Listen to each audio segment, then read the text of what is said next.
season is over for the St. Louis Rams. In the postseason, there is no time. 3, 2, 1, but the present. It's 0-0.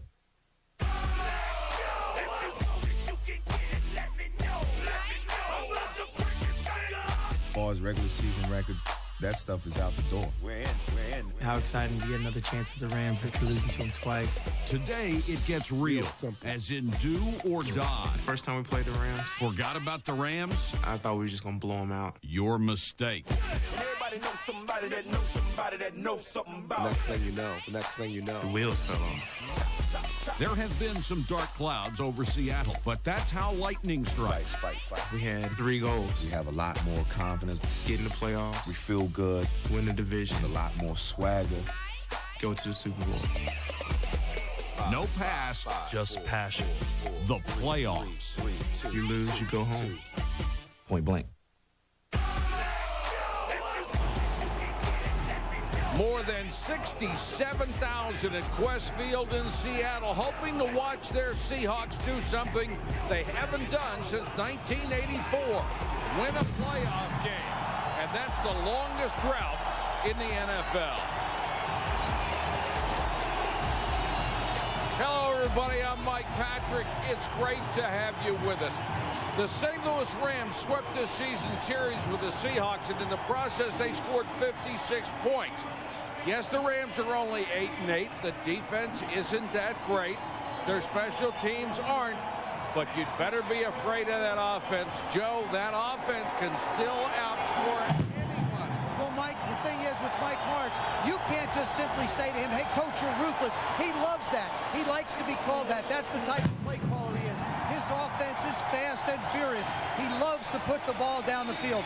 Don't talk to him about 5-yard completions. Talk to him about 40-yard completions. The big thing about this football team, Mark Bulger threw for 450 yards last week. Mike, he may need every bit of those yards to win this game today. All right, thanks, Joe. And for the Seahawks, it is a different formula. For them, you've got to go the ground, and one of the best in the game, Sean Alexander, Paul. Well, Sean Alexander led the league with 20 touchdowns, and he almost gained 1,700 yards. He missed the rushing title by 1 yard. And against these Rams in 2 games, he ran for 326 yards. Now, I believe he has to get at least 140 yards in this game. If they do, they control the game, they control the clock, and they keep the Rams off the field. And most importantly, if he does that, they got to pray that the receivers make the catches. Thank you, Paul. And when we come back, Susie Colbert joins us with one of the NFL's most successful coaches, Mike Holmgren. And Matt Hasselbeck, 2 quarterbacks with hot hands of late, and the running backs, the great Marshall Faulk against Sean Alexander, one of the most consistent backs in the NFL. We're getting set for the NFL Wild Card Playoff game here in Seattle. And as always, the Visa Skycam is here to provide the compelling views of all the action as the Rams take on the Seahawks at Quest Field in Seattle. Seahawks are in the playoffs for the 2nd straight year under Mike Holmgren. He's with Susie right now. Well, it's been a work in progress. Mike Holmgren, a Super Bowl winning coach, but has yet to win a playoff game here with Seattle in 6 years. How has that been for you? Well, I take them a game at a time. I'd like to win it. I'd like to win one this year. It'd be very special. It's been 20 years since Seattle's won a playoff game. I think we're about due. Rams beat you guys twice this year. What have you said to your players to convince them that they can beat the Rams today? Well, I thought the game here, we had a game we could have won, Susie, and we didn't. But both games have been very competitive, and usually turnovers decide the game. Today will be no different. What makes them so dangerous on offense? Well, you know, they have great skill at their skill positions, and they really believe in what they're doing. So great players make great plays for them. Good luck today. Thank you. All right, Susie, when we come back to Seattle, it's the Rams and the Seahawks as the playoffs begin. Hey, you said Their special teams stink. they're not that good. Josh Brown to kick to Avion Quezon. They're ugly and they stink. Hey.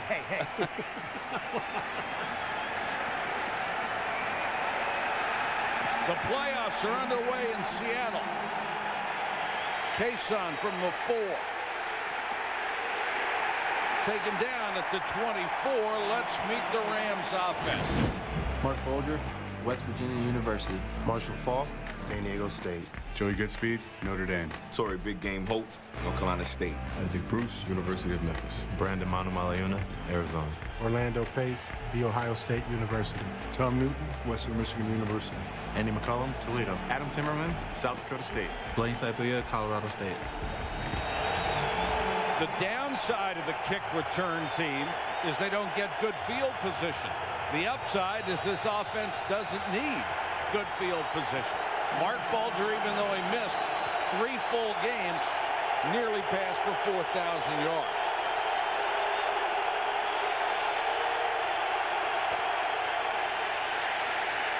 Bulger out in the flat to Faulk, and he's pushed out of bounds.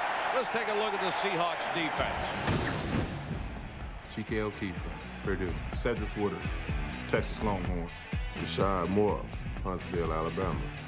Antonio Cochran. I will try to get back to that defensive unit in a moment. That was no gain on the little dump-off pass to Faulk. And it's 2nd and 10 for the Rams. And listen to the crowd. Steven Jackson is into the backfield with Faulk, and he goes in motion.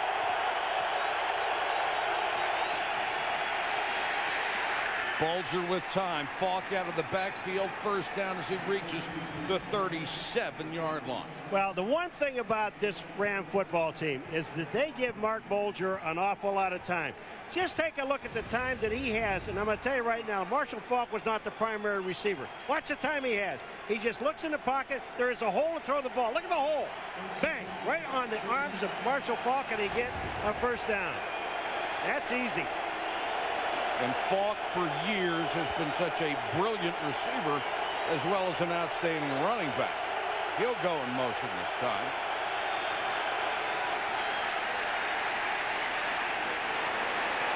Bulger right on the money to Torrey Holt, and Torrey Holt to the 11-yard line. Oh, this was unbelievable. Ken Lucas and Michael Boulware just got trapped with a void between them, the safety and the corner. Marshall Faulk out in the flat gets that kind of attention. You see him outside of Torrey Holt. Now up the field. In the middle is Michael Boulware. Michael Boulware has been told, don't break on the ball till it's thrown. I don't believe he can be successful unless he tries to anticipate a little bit. If he's going to be caught in his back pedal all afternoon, it's going to be a long day for that Seattle defense. 52 yards for Torrey Holt, who is #1 all-time in yards per game for a receiver. He averages 85 a game, already has 52. ABC's coverage of the NFL playoffs brought to you by Budweiser, the bright color and crisp, clean taste you'll only find in the king of beers. GMC trucks and SUVs, we are professional grade. FedEx, official delivery sponsor of the NFL, and Wild Cherry Pepsi. Make this the wildest NFL playoffs ever with new Wild Cherry Pepsi. It's the cherry cola. Mike, last time these two teams played in Seattle, Mike Martz started that game with 13 straight passes. Already today, he's thrown 3. So, I mean, that's what Mike Martz does. Now, Mike Holmgren on the other side, he would like to get his hands on the ball and control it a little bit more. But if Martz wants to keep on putting it up with this offense of his, he's going to force Mike Holmgren out of what he would like to do. Well, what he needs to do is what he told us 2 days ago that he was going to do, and that's the blitz, Bulger. And you can't just send 5. You've got to send 6 and 7. Steven Jackson is the running back. Bulger under pressure, and down he goes.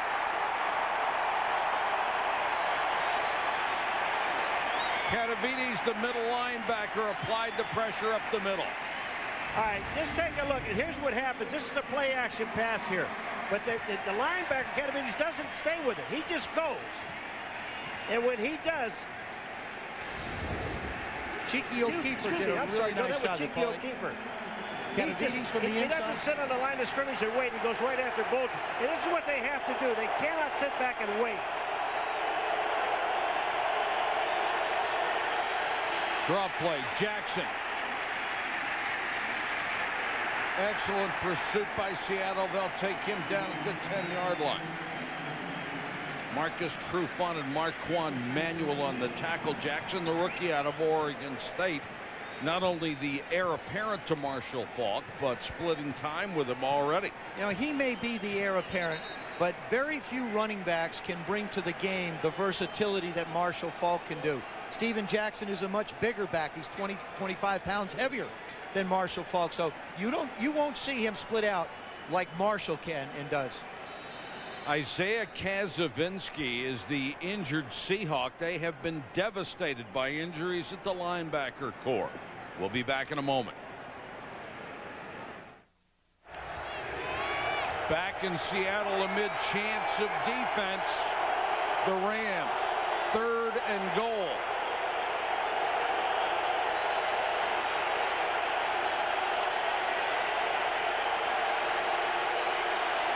Flag down, delay. This on the offense.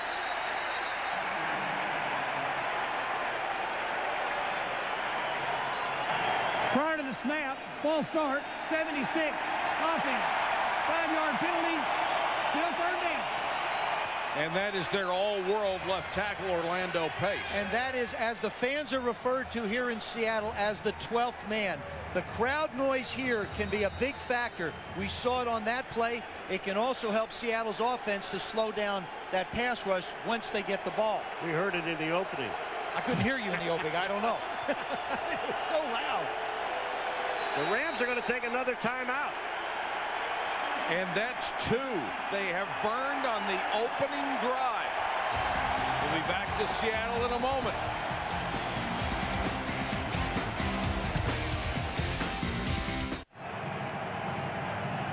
Usually we would say the noise is a huge factor because we're indoors, but we're outdoors, and Mark Bulger cannot hear here in Seattle. He's going to have to figure out a way possibly to cover the ear holes, maybe bend towards the ground to hear the communications from the sidelines better. What? 7 defensive backs have checked in for Seattle. Bulger over the middle, touchdown, Torrey Holt. They needed 8 instead of 7. It's amazing to me. I just don't think you can, with the receivers they have and with the ability of Mark Bulger to throw the football, the worst thing you can do is give him time. Torrey Holt just goes down and he's running in between the zones. Nobody lays a hand on him. He just goes flying right inside and on Babineau, and boom, touchdown.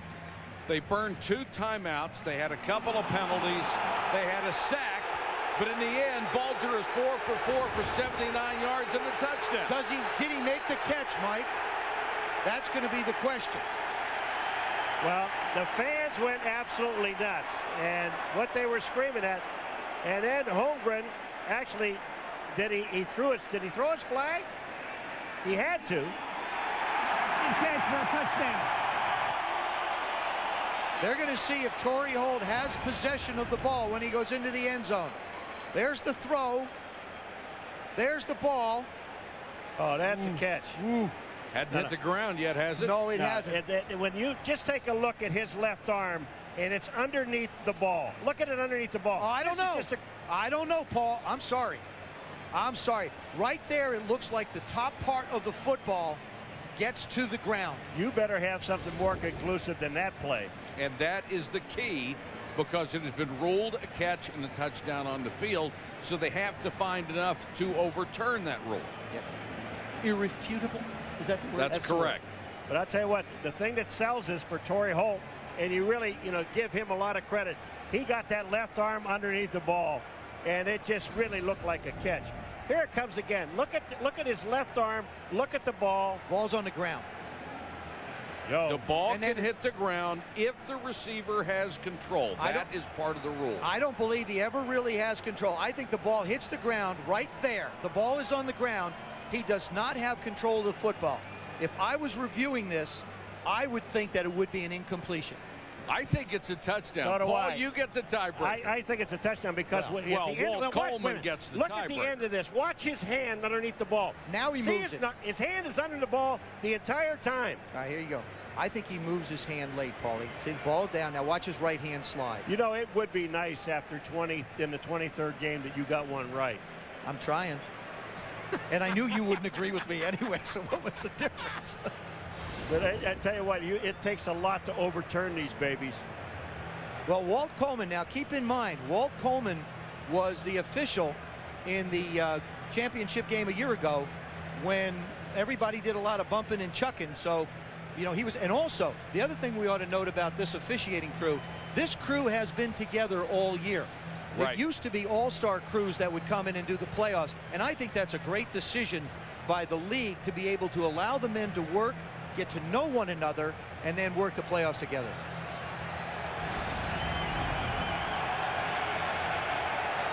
Torrey Holt saying, I got it. You got the wrong hand under it, Torrey. After reviewing the play, the receiver caught the ball. The ball did touch the ground, but the ball never moved, so it's a completed catch for a touchdown. I think it's a good call. You know, I'm going to tell you, the ball hits the ground, but Michael even explained it to you before and to everyone. As long as he has control of the football, the ball can hit the ground. And that was just great work by Torrey Holt. That's why he's a Pro Bowler, and that's why he catches everything in the area. But the thing that really gets me is, and in 2 pass patterns to him, how can he be that open? Well, I did say it hit the ground. No, you're right. I mean, I just don't believe, and we saw both routes that the big catch for 52 yards and the touchdown. I just don't believe that Seattle can sit in a zone against these receivers and this quarterback. This is the most exquisitely designed passing game in the NFL. Ruthless. Jeff Wilkins for the point after. The Rams open fast the way they normally do. It's 7-0 in Seattle.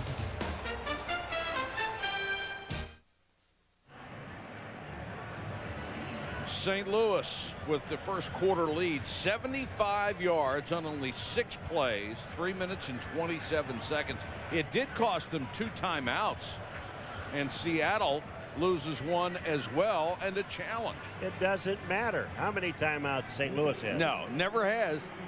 It really doesn't. No, they ought to just care. Mike ought to just like sell them. You know, eBay. Put them on eBay for next week if somebody wants to purchase one of the Rams timeouts. Morris and Evans are deep. Morris shy of the 30. Let's meet the Seahawks offense. Matt Hasselbeck, Zavarian Brothers, Boston. Sean Alexander, the University of Alabama. Max Strong, Georgia. Jerry Rice, Mississippi Valley State University. Exact, Florida Gate. Itula Mili, Laya Elementary. Walter Jones, Florida State. Steve Hutchinson, Michigan. Rob Toback, Wazoo. Chris Gray, Auburn University. Florida Womack, Mississippi State. Well, the Rams have come out and done what they do best. Now will Seattle feed the ball to Shaw and Alexander to start it off?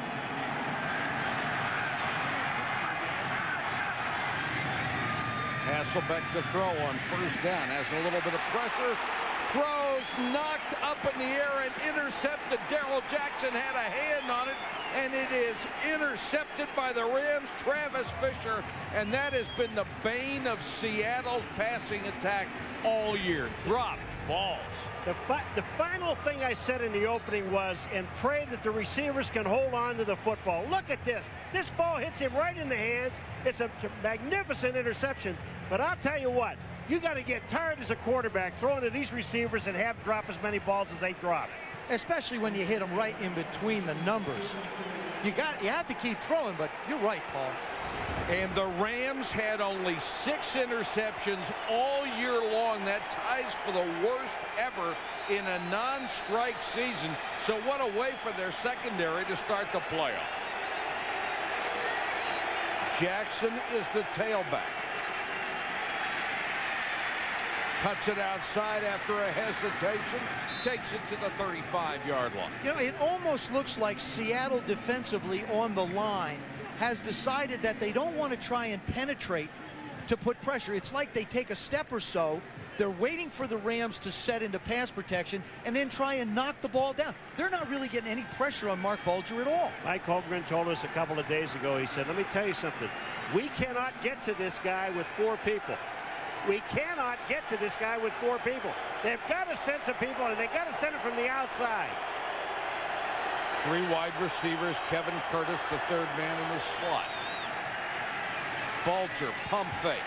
Down the sideline for a hold, and that one is intercepted at the 2. Picked off by Ken Hamlin, the safety.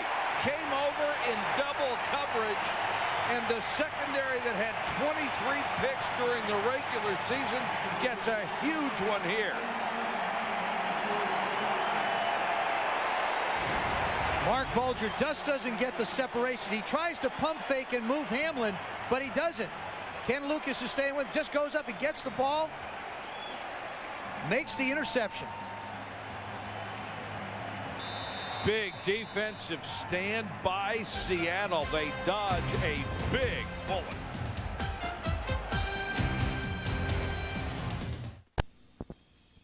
Seahawks will take over at their own 4-yard line after the interception.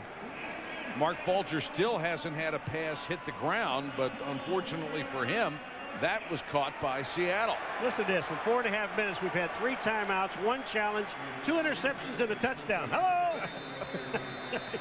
When we just started. That's right, 4.5 minutes. And we've only got 4. That's right. Now, do you come out and run the football, or you try and throw it again? Quick out to Jackson. Jeremetrius Butler is there to help him down at the 10. So often what makes an interception is teammates. Watch the job Ken Lucas does. See him down the bottom just long enough to force Holt to hesitate to allow Ken Lucas to get over to make the play. See him just enough to make him to hesitate. That's a terrific job of a corner and a safety working together. High risk, high reward. Sean Alexander for a couple up to the 7. That'll leave them a 3rd and 2. Jimmy Kennedy on the stop for the Rams. 1 yard short of winning the NFL rushing title. 1,696 yards, a single yard behind Curtis Martin. You know, and that thing's all in the past now. And if you take a look at Sean Alexander, where they really love to run is to the left, where Walter Jones, the all-pro tackle, is. Hasselbeck throws and incomplete. Jackson continued straight down the field, and Hasselbeck threw inside. How about this? When you're not even looking, if you're Darrell Jackson, you come off the line, the quarterback's going to throw you the football. You don't even see it go past you. I mean, you talk about a guy not having his head in the game. This is phenomenal. Now, granted, he's been hurt a lot, hasn't practiced much in 6 weeks, but still, it's game time. There have been some odd things with wide receivers out here. Sean McDonald waits at his own 44 for Ken Walter's punt. Driven all the way back to the 41. Still looking for a block. And taken out of bounds at the 40. A long way to run to lose a yard. Let's check in with Susie. Well, Mike, what an eventful start for Mark Bulger. 4 of 5 for 79 yards, a touchdown and a pick.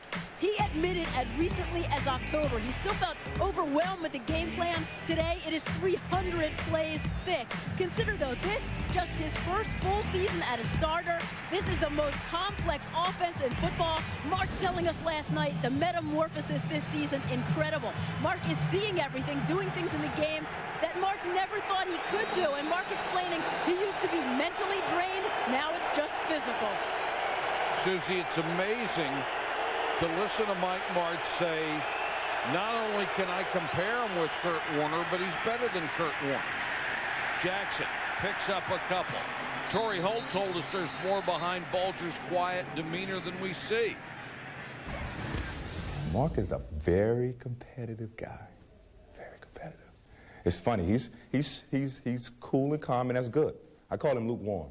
That's good. You got to have that in with your quarterback. But he's very confident, and he works on being the best teammate and player that he can be to help us.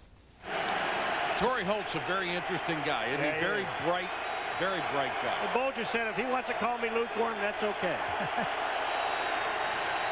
Bulger straight back to throw. There's the out, and because Isaac Bruce fell down, Trufant actually had a shot at the pick and couldn't hold it. Now this is what you're going to see. This footing will be different for the Ram receiver. You see Isaac Bruce push up. If this is in the dome, his right foot does not slip out. Marcus Trufant almost gets his hand on this one, but now all of a sudden Isaac Bruce has to think to himself, all right, I have to be a little more cautious when I come out of my breaks. It may be dry, but it's not that great a footing. 3rd and 8. Here they come. They have to come. Protected well, Curtis, and a flag down. Intended for Kevin Curtis. He never saw it. But this is going to be a hold, I believe, against the Seattle secondary. Holding, 21, defense. 5-yard penalty, automatic, first down. Ken Lucas. I talked to Ray Rhodes yesterday at practice, the defensive coordinator of the Seahawks. He told me he wants his young corners to challenge these wide receivers. Now, remember, this is the playoffs. It was because of the playoffs that there was a rule emphasis change when it came to dealing with wide receivers. And, you know, Ray Bob, as he's affectionately called by his teammates, says, hey, look, I want you guys to go out and challenge him. Well, that time they sent 6 guys. And they made Bulger throw the ball when he didn't want to throw the ball. They can't sit there. 4 guys can't get off this line of scrimmage and get to the quarterback. Boy, the crowd saw that replay and did not like the call at all. End around Isaac Bruce. Oh, Chad Brown. Beautifully played by Chad Brown. Let me tell you something. If you're going to run an end around, that is not a reverse, folks. That's an end around. And if you're going to run it, don't run it at the veteran Chad Brown. Run it someplace else. Watch number 94 stay home. And then come back inside and make the tackle. There's a guy that they have missed for a long time. They have had so many injuries in the linebacking position. They actually had, at one time, 3 middle linebackers playing. 2 of them outside, 1 inside. And we saw Kaczynski go down earlier in this quarter for him. Chad Brown in his 12th year still has that great motor. Marshall Faulk trying to cut it up from the right side. He's in Seattle territory at the 47. Michael Boulware made the tackle. Marshall Faulk, obviously not the player he once was. Career lows in carries, 195, and only 3 touchdowns this year. Yeah, but I'll tell you what, I don't even remember Marshall Faulk this year. I remember all the other years. Oh, yeah. Boy, I'll tell you You're what. right. But I think if the Rams are going anywhere in the playoffs, he's going to have to make his presence felt. 3rd and 4.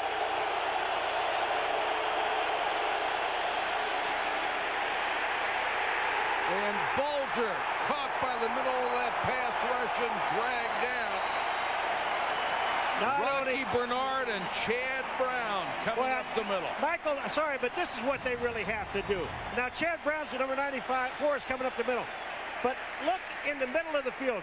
Rocky Bernard, 99, is the first guy that gets there. Yes, you did.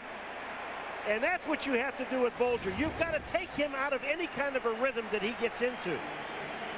And Rocky's obviously been up all night working on that little celebration. I like that. Bobby Ingram will go deep to take the punt. Takes a good Seattle bounce. Out of bounds near the 25-yard line. Seattle has stood up a couple of times on defense. Can they get their offense going? The NFL's top rusher, Curtis Martin, will lead the Jets against Drew Brees, LaDainian Tomlinson, and the AFC West champion Chargers. Next here on ABC. And 2 outstanding running backs who had brilliant seasons. Curtis Martin led the NFL, wanted to show that a back over 30 could still get it done. Boy, did he ever. And LaDainian led the league in rushing touchdowns. I think LaDainian Tomlinson is the best back in football. From the 25. Alexander picks up 5 to the 30. That was an excellent call by Mike Holmgren. He needs to settle his football team down. The first pass that was thrown, bounces up in the air, was intercepted. The last time they had the ball on third down, you throw it to Darrell Jackson, he's not looking. Slow this game down. You cannot go throw to throw with the Rams. You're going to lose if you try and match up that way against them. 2nd and 5.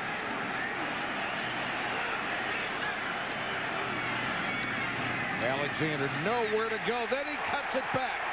Sean Alexander turned a loss of 5 into a gain of 5. Leonard Little, number 91, is a great defensive end. He's got all the speed in the world, but watch what he does. Number 91, right there, he goes running by. He gets himself too far down the line of scrimmage. Here, you'll see him right here. 91 is Leonard Little. Watch him go by Alexander. Now, Alexander comes back. He knocks off his own man, and Alexander picks up 4 yards. If you're that, when you're that fast and you got that great speed, and we've seen a lot of them, man, I'm going to tell you what, you got to learn how to stay at home. 3rd and inches. Seattle still looking for its first down with 5:43 on the first quarter clock. If you go back a week ago when it was 3rd and inches on the goal line, Mike Holmgren called the quarterback sneak. Didn't give it to Sean Alexander. I'd be surprised if he doesn't sneak this one as well with his big young quarterback. And it was amazing to have people criticize him for that. His first job is to win games. If a quarterback sneaks the best call, that's what he called. Needed to win to be able to play here in Seattle. The middle is open. All he has to do is just step forward. He got a first down. Alexander will get it and have the first down. Let's check in with Susie as flag drops. Oh, man, you got holding. He's calling it on the defense. They're calling defensive holding on a running play. Holding, 79, defense. 5-yard penalty from the end of the run. First down. That's Ryan Pickett. Now let's check in with Susie. Well, Mike, the thought is, why the heck wouldn't you be running Sean Alexander? He's been a wrecking crew against the Rams this season. Week 5, 150 yards rushing. Week 10, 176. That total is the most yards rushing for any player against any team this season. Adam Archuleta called it the biggest slap in the face for a defense. That's how you forge your identity, by stopping the run. Sean does a great job of finding the holes, and when he reaches that 3rd level, hits a safety, forget it.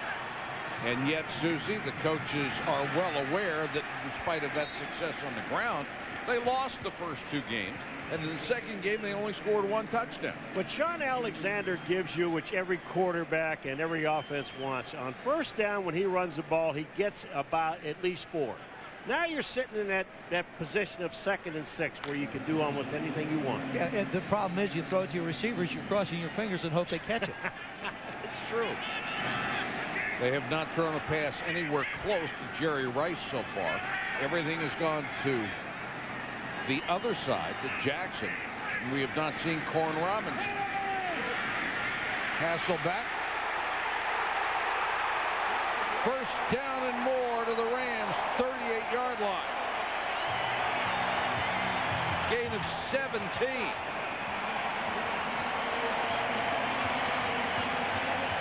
I'll tell you, this is heads up. But I'm going to tell you something. Just take a look at what Matt Hasselbeck does here. He sees there's no place to go, and he steps up and gets the first down. But I'm going to tell you what's amazing. Darrell Jackson runs downfield. Watch him. He never looks back at the quarterback. Look at this. He never looked back, not once. Now remember before, when he threw it to him, he wasn't looking. Darrell Jackson needs something to get his head in this game. Alexander.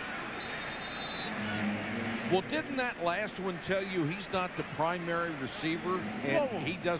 I'm not excusing it, but he's not the primary receiver, so he's not paying attention. But, Mike, forget about it. Sooner or later, if you're a football player and you're in between those lines, you got to turn around, especially if you are a receiver when a pass is called. I understand. That was hard for me to believe. I'm watching him run down the field, and he never turned his head. I'm thinking, what are you doing?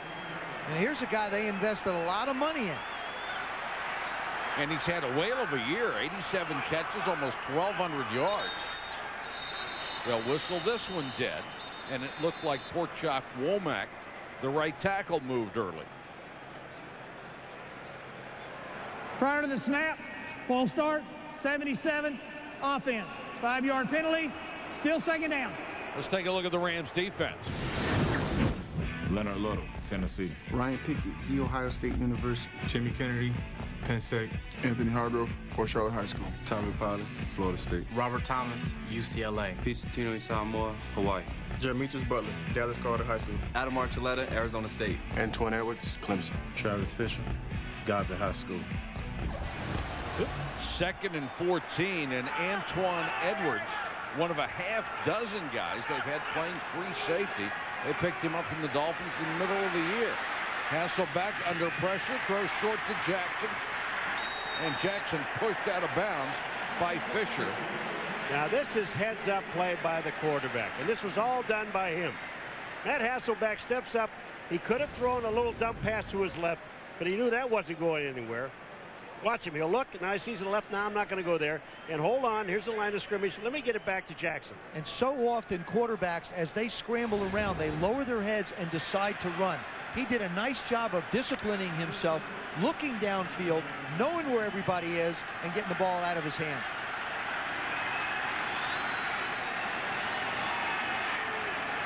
Third down and a long yard. Alexander was the man who went in motion. Hasselbeck tipped up in the air and incomplete. Tulamili got a hand on it. Jeremias Butler came in and nearly had the pick. You know, I want to go back to the beginning of that play, guys. Darrell Jackson didn't know where to line up on that play. Now there's the throw. There's the right arm around. Everybody's calling for a flag. Mealy does a good job of finding it and almost getting it. Watch this. Now they had to tell Darrell Jackson where to go in this formation. He's just not in this game. You know, now he runs the route and he decides to look this time, which is a novelty for him. Well, that's really odd, isn't it? Josh Brown will try a 47-yard field goal attempt. And got it. So Seattle overcomes some mistakes on that drive to get a field goal and get on the board down 7-3.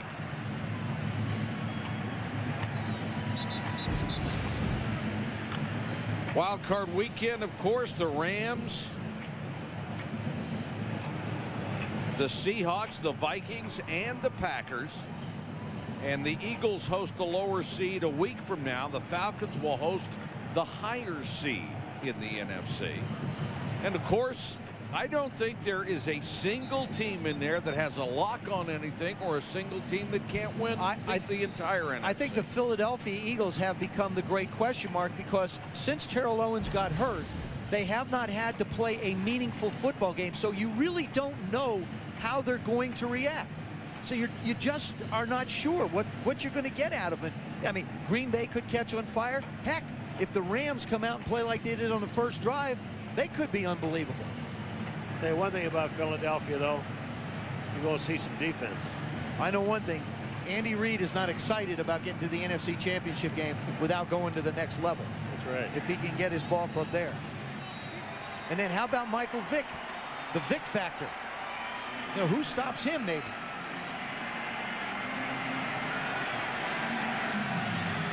Avion Cason is deep for the Rams. High, short kick. Cason on the run at the 8. Runs into his own man, then runs into a swarm of Seattle defenders. Let's check in with Susie. Well, we got a little taste of why they call Torrey Holt. Big game, already a touchdown today. First receiver in NFL history with 5 straight 1,300-yard seasons. He told me that it represents so much hard work, dedication, and fulfillment because it's what he dreamed about since he was a little kid. Watching Jerry Rice, Art Monk, Lynn Swann, and to be the first in history to do something when all those guys had paved the way. Man, he says an unbelievable feeling, and he wants to thank all of them for inspiring him to be the receiver he is today. And now Susie's breaking all their records. Well, you're not going to break Jerry Rice's record. Not for longevity, you're not. Jackson dancing a little bit. Takes it up to the 28-yard line. He is number 1 in NFL history. Yards per game. 85 yards a game over Moss, Harrison, and Jerry Rice is fourth, and all those guys, thanks to Rice's longevity, are contemporary. One of the thing about these stats, to me, which is quite unique, is every one of them is still active. It's not one of the guys that happened that has played before. Every one of those are active players. Holt and Bruce both come to the same side.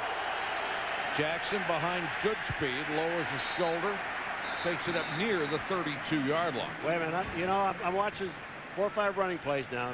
Calm down, Joseph. No. But March yesterday said the only way you win in the National Football League, touchdowns come from throwing the ball, not running the ball. But it's interesting, Mike's philosophy. He likes to change the tempo of a game. He starts out real fast. Now he slows it down, sort of lulls you back in, and then all of a sudden here comes the explosion. The game for him has a psychology, and for Mike Holmgren, it's a bit more methodical. Well, they got 6 defensive backs in the game, and you better send at least one of them. 3rd and 3.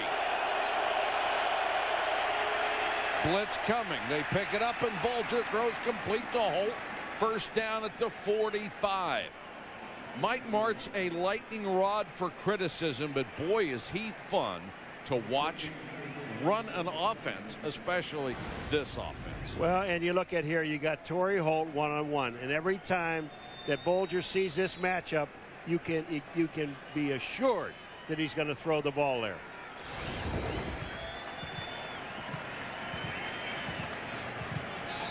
That's the end of the first quarter. The Rams over the Seahawks 7-3. ABC's NFL Wild Card Saturday continues after this message and a word from our ABC station.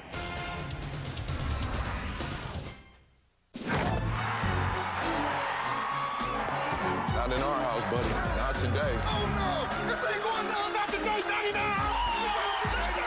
Not today. Not today. Not tomorrow. Nobody coming in here. Not in our house. Not in our house. Visa, official card of the NFL and the house of the Super Bowl champion New England Patriots, where they accept no other card to get you in. Visa, it's everywhere you want to be. Welcome back to Quest Field in Seattle. Beautiful weather for a playoff game. We have been blessed. No rain, no snow, more moderate temperatures, and St. Louis doing what it does best, racking up 115 yards in the first quarter, and the Rams have reached their own 45, 1st and 10. Bulger going deep again. This one for Curtis to the 5. Boy, are they picking on Michael Boulware, number 28, the rookie safety who has converted himself from a linebacker to a safety, and the conversion is still in process. That time Mark Bulger just looked off. Michael Boulware was just flat-footed. I don't care who's running the patterns. It matters who's throwing it. Look at the blocking of this offensive line. You got 4 guys that aren't even close to him, and he has all day to find your wide receiver Curtis down the middle of the field and let it fly. 6 for 8, 142 yards in 1 quarter and 1 play for Bulger. Marshall Faulk near the 1. Now keep in mind, Mark Bulger threw for 450 against the Jets just 6 days ago. And to watch him mature, people, I think, have to understand the complexity of the offense that is run and the rhythm that he has with the receivers. This offense has no audibles in it. Everything is sight adjusted. And what I mean by that is the receivers and the quarterback have to see the same thing to make adjustments on the routes. Great discipline, great study habits are required to be able to do that. Faulk, touchdown. Walked in from the 2. Joey Goodspeed led him into the hole, and there was nobody left to touch Marshall Faulk. You could talk about their defense, the Rams. You could talk about their special teams. But look, you see Goodspeed's block there, but you take a look at this offensive line and what they're doing. I mean, they just play. You talk about 5 guys play as one. They actually play as one. This is what Marshall Faulk lives for, though. To be in the playoffs, to be a part of the offense. We saw him get the ball in the first 2 plays of the game.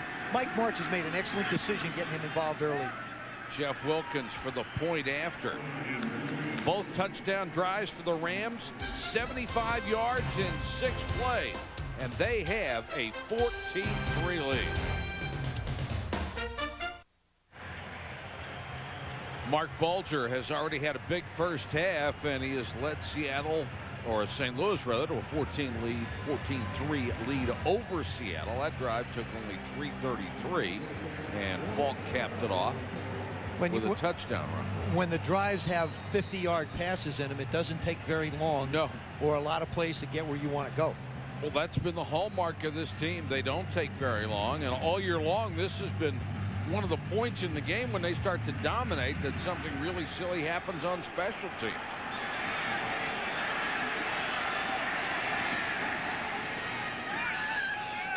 Morris out to the 28, and the flag comes in at the end of it. I'll check that in a second. That's Michael Boulware right there. I want you to watch the route of Kevin Curtis, and then you look at Mark Bulger. He's going to look off to the left, so he's going to move number 28.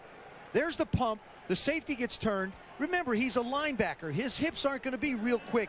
He isn't the center fielder he is, and he's a rookie. He's a rookie who's playing a new position, and this is only his 5th start. And all it takes is one step in the other direction to open up enough of a lane. And these are not the receivers that you want to practice trying to figure out where they're going to go and anticipate routes. Well, Michael Boulware also told us yesterday, we're sitting there talking, or the day before yesterday, we were talking to him. He said, you know, I can't take any false steps. He said, and so far in this game, he has done it twice where he's taken false steps. And the false steps was exactly what Joe was talking about. When Bulger pumps, if he even flinches going towards the middle, he's done. And he's a very bright young man, and he will get it. Hasselbeck throwing underneath. That one's behind Ingram and incomplete. And Hasselbeck very slow to get up. Ingram had a season high a week ago, 6 catches, 79 yards. Really bailed out their passing game. Here comes Hargrove, number 95. I believe this is the guy that's going to hit him. You know what? That's got to be roughing. Kind of doubled him. It's supposed to be roughing. Once the quarterback lets the ball go, you're only allowed a step. You can't hit him. I mean, you're right. That should have been roughing the quarterback if they're going to be consistent with the calls that have gone all year. They didn't hit him in the head. Doesn't matter. Hasselbeck. This one, he's got it complete over the middle. That's his tight end, Atula Mealy. I'll tell you what, he threw this about as hard as he could throw a football. He sees Mealy coming across the middle. Watch him wind up, Hasselbeck, and throw this thing. Wham! And he had to get it there. Boy, you saw that go right under Ryan Pickett's arm, number 79. It's almost like if you can't catch him, I'm going to make the next one stick to you. Corin Robinson is in for the first time. He is number 81, the super talented wide receiver for the Seahawks. Hasselbeck all day to throw. Gets this one to Jackson, and Jackson to the 48. This ball, I believe, is tipped. Now, Darrell Jackson has had problems focusing. It looks like he's into the game now, and that happens to people sometimes. You get a little out of sync. But watch this. He's working. This ball gets tipped, and he still manages to focus. Darrell Jackson is back into this football game. Yep, does get tipped. First down, Seahawks. Alexander into Rams territory at the 48-yard line.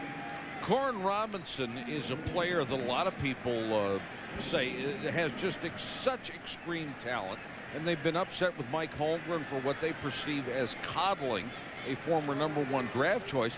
Mike Holmgren, in his defense, cares more about this young man as a human being than he does as a football player, although he would love to see him produce as that. He has been suspended twice by the team for violating team rules. He has been suspended by the NFL for violating league rules, and they are just hoping that somehow at some point he is going to get it. Well, they've spotted him.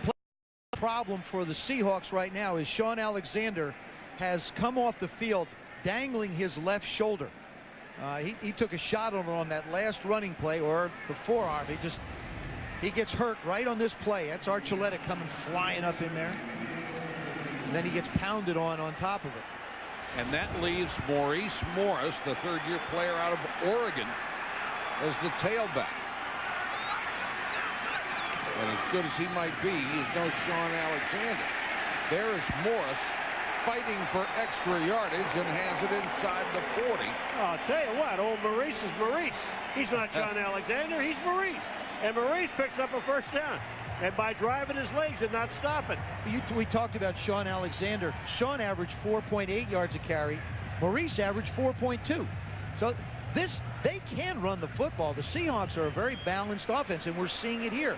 A great mixture of run and pass. At the 38, with 10 minutes, 12 seconds to go, second quarter. Morris, this is going to be a hold or a block in the back. And it looked like it was the massive left tackle Walter Jones, the guilty party. I'll tell you what, if it's Walter Jones, you can't miss Holding, 86, offense. 10-yard penalty, still first down. They'll give it to Jeremy Stevens, the tight end, but they threw it right at the feet of Walter Jones. And if Sean Alexander cannot come back in the ball game, it would be a crushing loss, not only for this game, but any other playoff games they might be fortunate enough to be in this year. I mean, just look at the numbers. Well, he's got 15-plus touchdowns. You see 16, 18, 16, 20. But no one in the history of football has had 15-plus touchdowns in 4 consecutive years. I mean, that's unbelievable. And 4 of them have been receiving, so he's a very important part of their passing attack as well. Hasselbeck with a quick out. That's only going to pick up a couple to Bobby Ingram. And this offense, the Seattle Seahawks offense, isn't like the Rams offense. They don't throw the ball down the field as far or as much or as often as the Rams do. So to pick up 20 yards, it's going to take a good 3 or 4 plays. Now Mike Holmgren's forced to call in a deeper route than he normally would like to. And it almost, with Sean Alexander out, Joe, it almost eliminates the play action. 2nd and 17 from the 45. Hasselbeck straight back. Good protection. Underneath to Corn Robinson, who fumbles the football. And it fell right in between his legs. Oh, man. Boy, now you've got Robbie Tobeck going after one of the Rams after the play. It looked like Tino Isamoa, the linebacker. It was. You know what? I like the way the officiating crew is calling this game. We've seen instances where anytime a lineman would go after somebody on a pile, a flag would instantly come out. The officials are doing a nice job of controlling this game, but letting the guys play with emotion.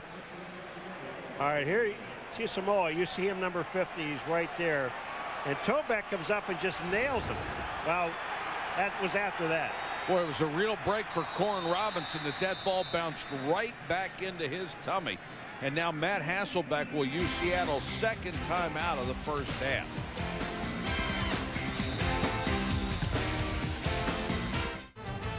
Sunday morning, join the hardest working pregame show on television as Chris Berman and the gang get you ready for all the day's action on NFL Countdown at 11 a.m. Eastern. Then after the games at 10 Eastern, NFL Primetime with all the highlights from the first round of the playoffs. A full day of NFL coverage Sunday on ESPN. Sean Alexander has a left wrist injury. His return is questionable. They are seeing if he can grip a football and hang on to it. The other injury of note, Jackson, who splits time with Marshall Faulk for the Rams, has bruised ribs. His return is questionable. So here's what happens for the Seattle Seahawks. You get Maurice Morris, who is just in his 3rd year, if Sean can't play. And if you're the Rams, if Steven Jackson can't go, you get Marshall Faulk in a more full-time role. Let's see, the edge would be... Yeah, I think so. Seattle. Yeah, you would think that. The younger guy.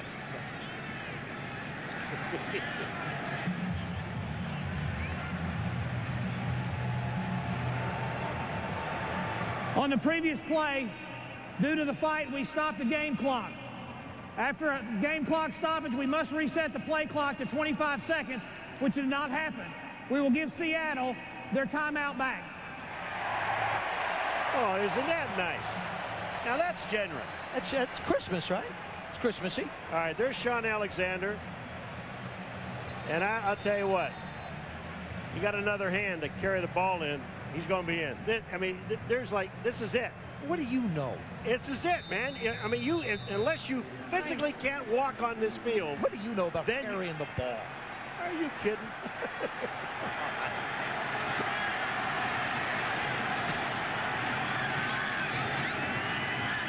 Third down for Hasselbeck. 4-man rush. Over the middle, tipped up in the air and picked off again. Intercepted by DeJuan Gross. There is a flag down in the secondary. That looked like a face mask on Tommy Polley. I'll tell you, this is a clothesline because he hits Morris right in the mouth and in the helmet. This is arm to helmet. And they're gonna not only are they gonna get the ball there, it's gonna be a 15-yard penalty. Does it happen before the interception or after? There's the question. Does it happen before the interception? That's how the ball ended up back up in the air. It was intended for Morris.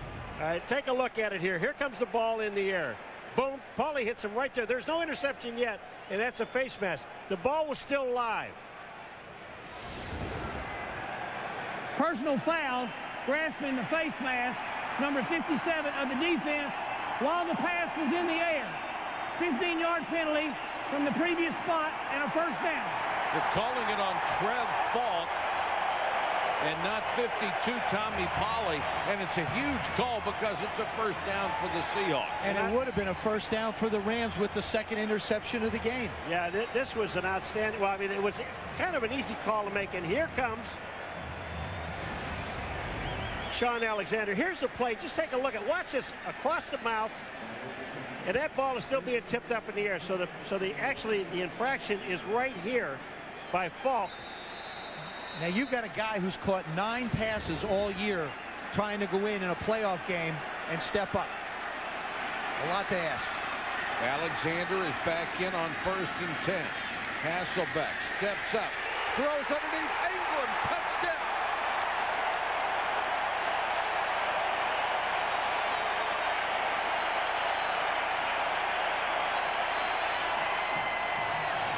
Bobby Ingram is a difference maker for this football team because he is Matt Hasselbeck's favorite, really his favorite target. This guy missed some games, and when he was out, they had some problems. When Bobby Ingram's in the game, it makes a big difference. Number 84 is Bobby Ingram coming across. Look at this. That is just a perfect pass and the great catch. Bobby Ingram had some really good years in Chicago. After he tore up a knee, they thought he was done there. But Bobby Ingram can still play the game and made a huge play right there for a 19-yard touchdown catch in the playoffs.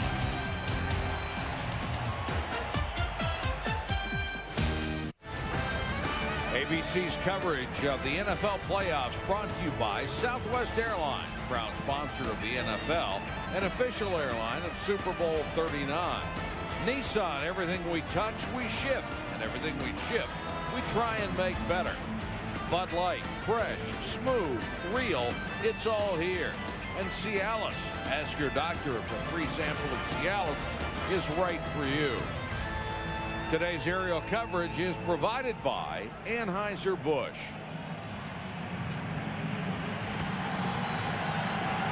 Quest Field in Seattle, where the Seahawks are back into the ballgame, courtesy of Bobby Ingram's 19-yard touchdown catch.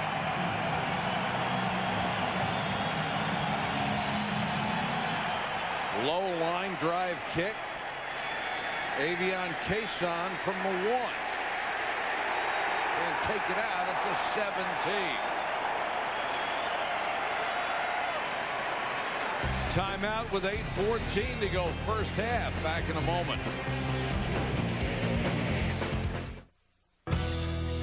He takes a step back. He's under attack. But he knows that no one can touch him now. He's got all kinds of time. All kinds of time.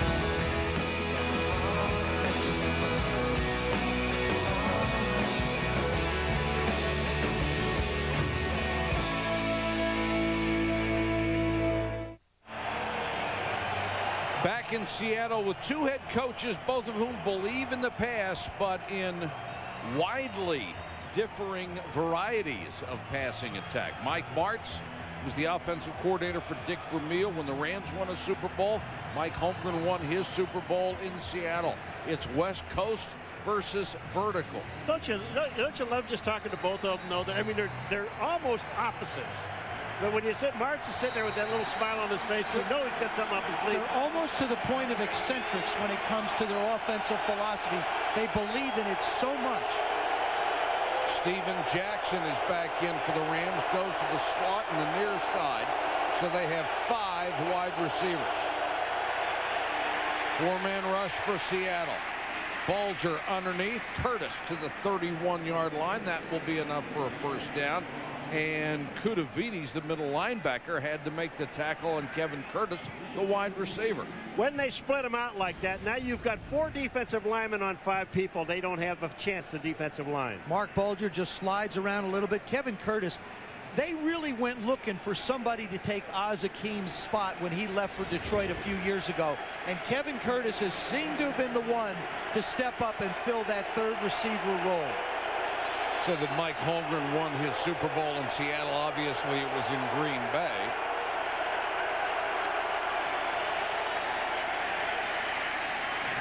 Bulger behind Isaac Bruce and nearly picked off on the tip by Kaczynski. Isaac is saying, hey, Marcus Truafont is, pushing me around. That's what Ray Rhodes wants, the defensive coordinator of Seattle. He doesn't want his young corners to sit back there and say, oh, boy, that's Torrey Holt. Ooh, Isaac Bruce, I can't touch him. No, he said go after him. I'm moving down here by you, Mike. Would they really make those noises, Joe? Well, maybe. That's scary. Maybe. See, I told you. You got to lay off the coffee, man. 2nd and 10. Blitz coming. They pick it up. Bulger with a lot of time.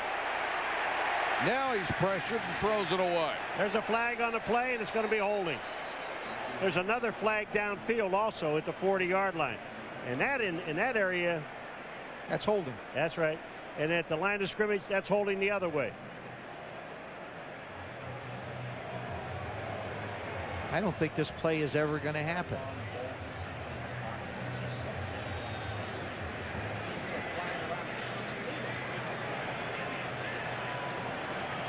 I'll tell you what's amazing is just to sit there and watch Bulger sit in that pocket and really not move. And he doesn't, he doesn't care. We have fouls on both teams.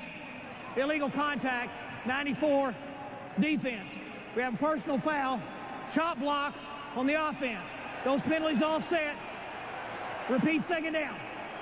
Now you want to see a rule change, a chop block where you can eliminate a guy forever in the game against a holding penalty. And I'm going to tell you what. I do believe the competition committee will take some time to look at the way the defensive linemen have been taken out over this year. Definitely something that I'm sure they'll consider. But right now, the bigger challenge really lies for these corners for the Seattle Seahawks. They're getting physical, but you don't want to miss Torrey Holt or Isaac Bruce or Kevin Curtis going down the field. So basically that was no play at all. 2nd and 10 all over again. Jackson out in the flat, took his eyes off of it and dropped it. He saw Kaczynski about the same time he saw the football. If Kaczynski has 2 good elbows, remember he went out earlier and was hurt. Now this one's wrapped up really tight. I don't think he ever really focuses on the ball. He's trying to make the tackle, and you see him not make the catch.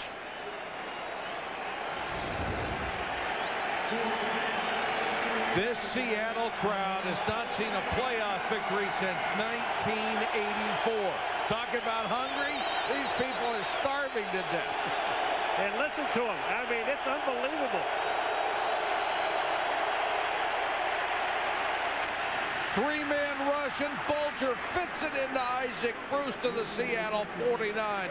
A perfect throw and a gain of 22. Boy, I'll tell you want to talk about a perfect throw. He throws this thing over 2 defenders in 2 different positions. Look down the middle of the field and to the right. Watch this. There goes one, there goes the other one. 2 defenders go up in the air, and this ball was thrown in perfectly. You can drop 9, and he's going to get it in and rush 2.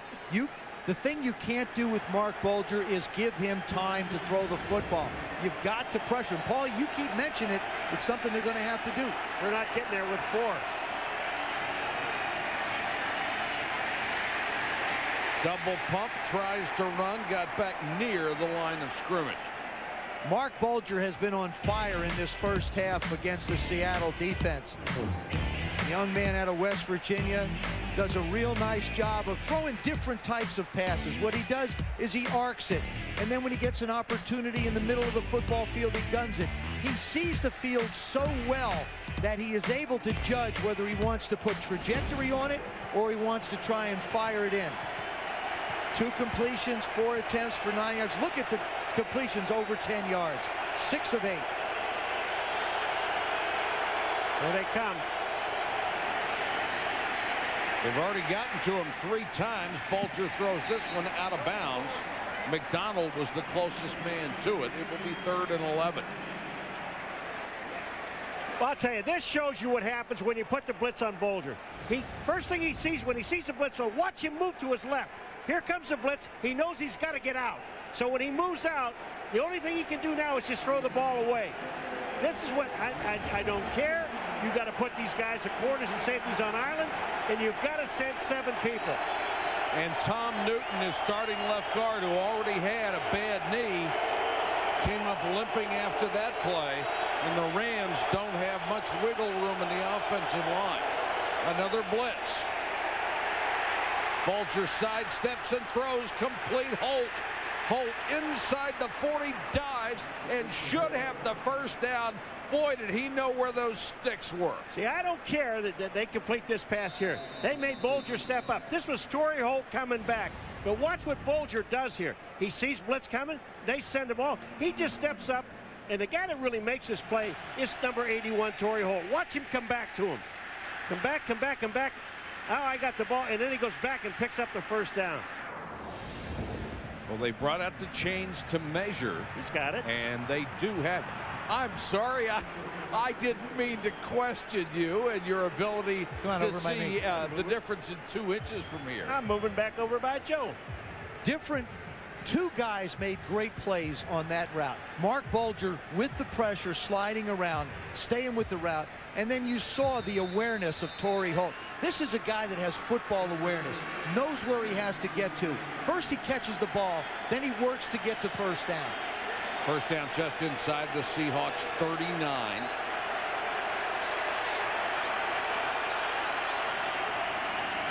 Marshall Faulk. Nowhere to go, grinds out a couple. Let's check in with Susie. Well, I talked to him before the game. He told me this is a season of transition from being the guy to sharing time with Steven Jackson to then Jackson getting the bulk of the load. He said the key now is just being ready to produce when he's called upon and guiding Steven without overstepping his bounds or overloading the rookie. He said he is always deeply involved in the offense, whether he's on the field or not. His approach will never change. Even if he was 3rd string, he said that's just what's inside of him. And Susie, you know the reason he's involved. He is so smart. He understands this offense as well as anybody. Blitz coming. They throw it out to Goodspeed, and now an official waves it off incomplete. Goodspeed was all the way out as a flanker back. Marshall Faulk is 3rd behind Jim Brown and Barry Sanders in yards from scrimmage per game and ahead of Walter Payton. That is remarkable company, and that's because he was widely regarded as one of the best receivers, not just running backs, receivers in this game. He's also so smart. He knows more about this offense than anybody else does, except Mike Martz. Bulger with a man in his face. Bruce thought he was hit early, and no flag. And that is what the Seattle Seahawks are going to have to do defensively. They're going to have to let Trufant and Lucas, as the corners, step up and make plays. Marcus Trufant, in my opinion, is real close to being a Pro Bowler. Had 5 interceptions this year. As a matter of fact, every one of their secondary people had more than 4.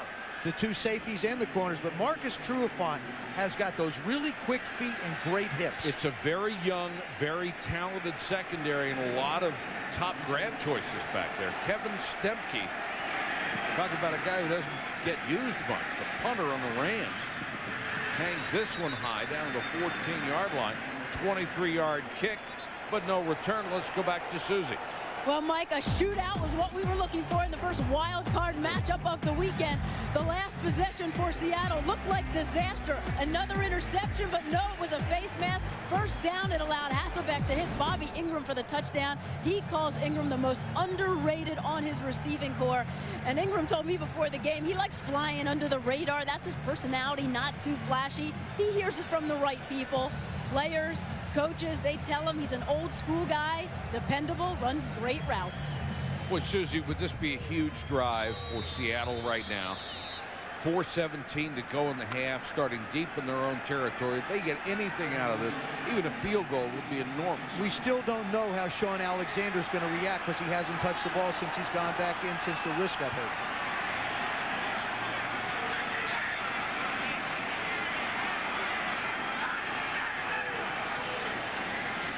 Alexander across the 20 to about the 23. First playoff game of the postseason. Rams at Seattle from Quest Field. 67,000 on hand, hoping that the Seahawks can do something they haven't done since 1984. The Rams won both home and away, including a dramatic comeback in the game here. I think Sean Alexander's okay. Looks fine, doesn't he? Yes, he does. I want to make a point. He had 2 wrists. No, I want to make a point here. Sean Alexander is going to have to become a right-handed carrier of the football. I don't believe that he's going to be able to switch it over to the left side. He likes to run left behind Steve Hutchinson and Walter Jones, but he's going to have that ball exposed to the defense coming at him. This is the thing. Watch where he puts the ball. Remember, he hurt his left wrist. He's running left, and he's still got it in his right hand. Now, there are some guys in the league, like Emmitt Smith, that do that. He doesn't. He's a hand switcher, so it'd be interesting. And Morris comes in his place. Morris underneath and drops the little check down. Looking up to see who was coming, it appeared. Tommy Pauly was coming, the linebacker. And I tell you, for someone that's really not used to doing this, to catching the ball, and Joe had mentioned it, you got Morris that comes into a ball game, and they really don't play him a whole lot. And then you put him out there, he's going to peak a little bit. You know what, though? You expect I was looking at it this way. If you're dressed and you have to go out and play, I don't care how many years you've been in this league, you better know what you're doing. Well, he only had 30 carries all year compared to Sean Alexander's 353. Hasselbeck underneath. Gain of about 8 to tackle by Thomas on the tight end. That's Corin Robinson. Or check it on Corin Robinson. And that's a guy that they really need to step up. Corin Robinson, he gives them speed, he gives them toughness, and even more importantly than just catching the football, he gives them the ability to block outside, which is so important to Sean Alexander's almost 1,700 yards. He had a breakout year 2 seasons ago, 78 catches for 1,240 yards. Then his numbers fell off last year. And further still this year because of the various suspensions. 4-man rush. Hasselbeck, the pocket collapsed, and Archuleta nearly had the interception on the pass intended for Mealy, and Ryan Pickett just broke down the pocket. Matt Hasselbeck does a real good job of staying home. Here comes the pressure, hanging in the pocket, and then he gets buried. Now, you're seeing a little bit of a philosophical change by Mike Holmgren. That was 3rd and 2. If Sean Alexander is in this game and healthy, I believe he runs it to try and pick it up. There he was forced to throw. Ken Walter to kick to Sean McDonald.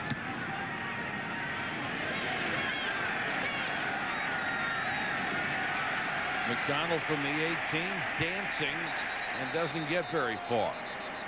Robbie Tobeck is wired for sound. Here's what he hears in the trenches.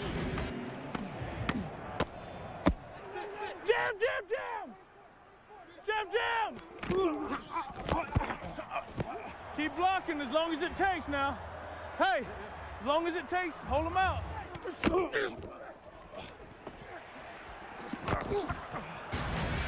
You know, I had a long conversation with him the other day, and he is really a funny guy. But I'll tell you one thing, he said he loves to play this game. And Hasselbeck was talking about it. When that quarterback sneaker that won the game the other day against Atlanta, he said, don't go running over me. The guy in front of me is really too big. I can't block him. But that's exactly where they went. Bulger goes to the shotgun. As we approach the 2-minute warning, this pass too high and incomplete. Richard with the coverage on McDonald. We've reached the 2-minute warning officially at 1:57. Back to Seattle after this.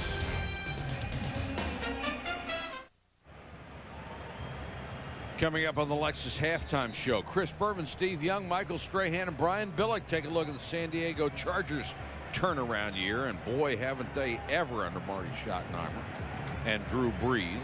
Got a lineman, a quarterback, a defensive lineman, and a coach. I love you, Boomer, but you're still a lineman.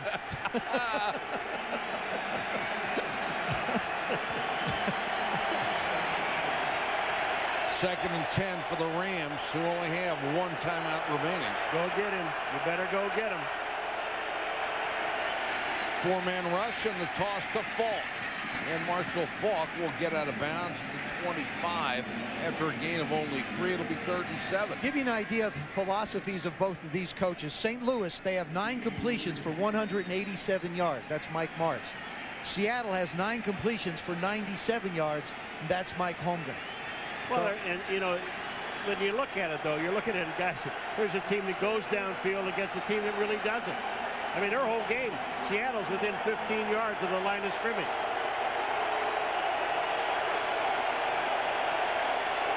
Oh, man.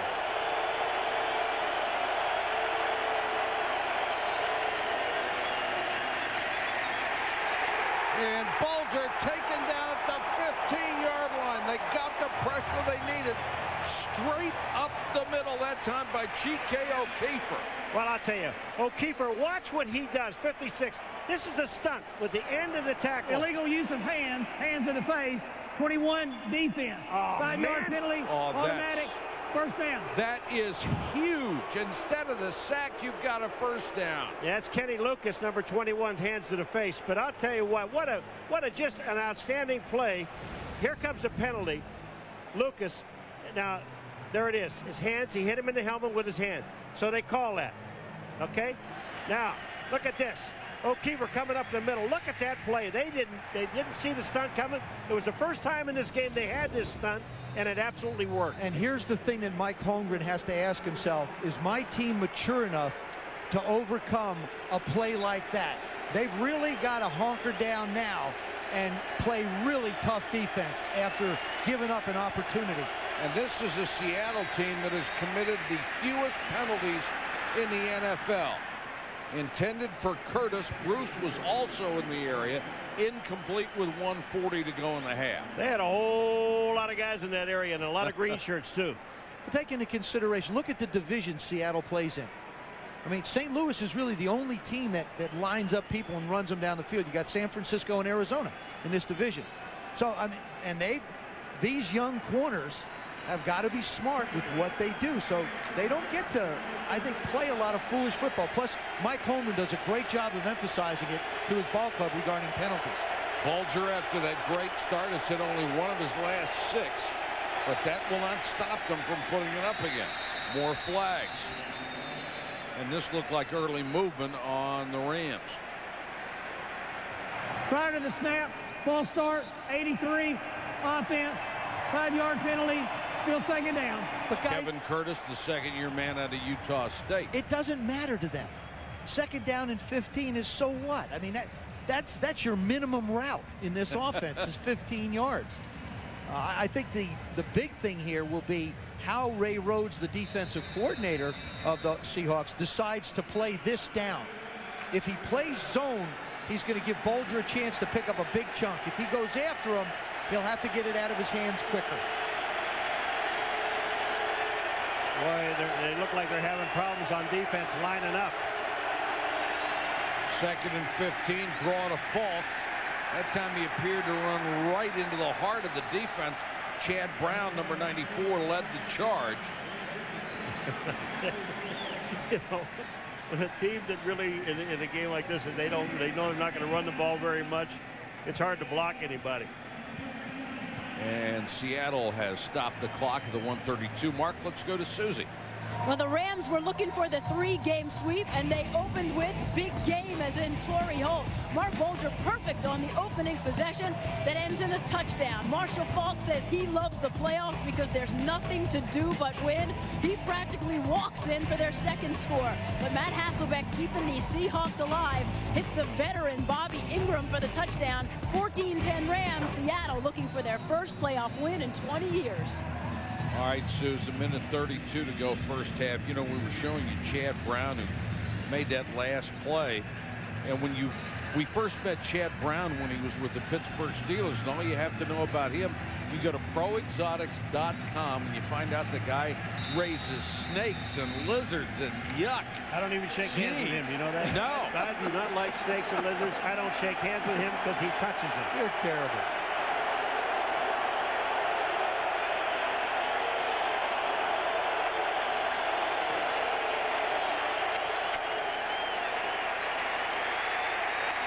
Bulger pressured, trying to run for it, taken down at the 31. And they'll have to punt. Chad Brown, they really have missed his pass rushing ability when he was hurt. Look, Coming back after a broken leg. Joe, he is down on the line of scrimmage, and he's going up against a tight end, Manamaliuna, and the tight end really can't keep him out. Now, you see Orlando Pace come back and pick him up on the backside, but just the fact that he was there, he's the one that forced Bulger to step it up inside. I thought if Bulger would have kept to the outside, he might have been able to pick up more yardage. And Brown very slow to come off the field. Seattle has burned its last time out. Kevin Stemke is on to punt.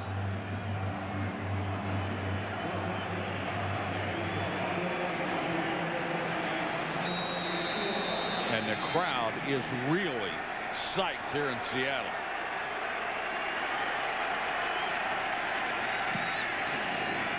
Line drive kick to Bobby Ingram. From the 29, got a couple of blocks. Flag is down. Ingram stopped at the 39. An 11-yard return after a punt of 40. Now Walt Coleman will check the penalty. I'll tell you what, that flag was thrown as soon as Bobby Ingram caught the ball. There was an illegal block in the back.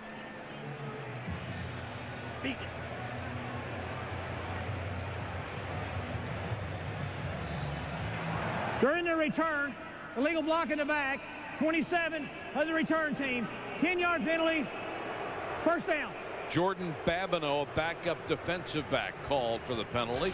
Coming up, hope you'll join Al Michaels and John Madden for the second half of our Wild Card Saturday doubleheader. The NFL's top rusher, Curtis Spartan, will lead the Jets against Drew Brees, LaDainian Tomlinson, and the AFC West champion Chargers. That's next here on ABC.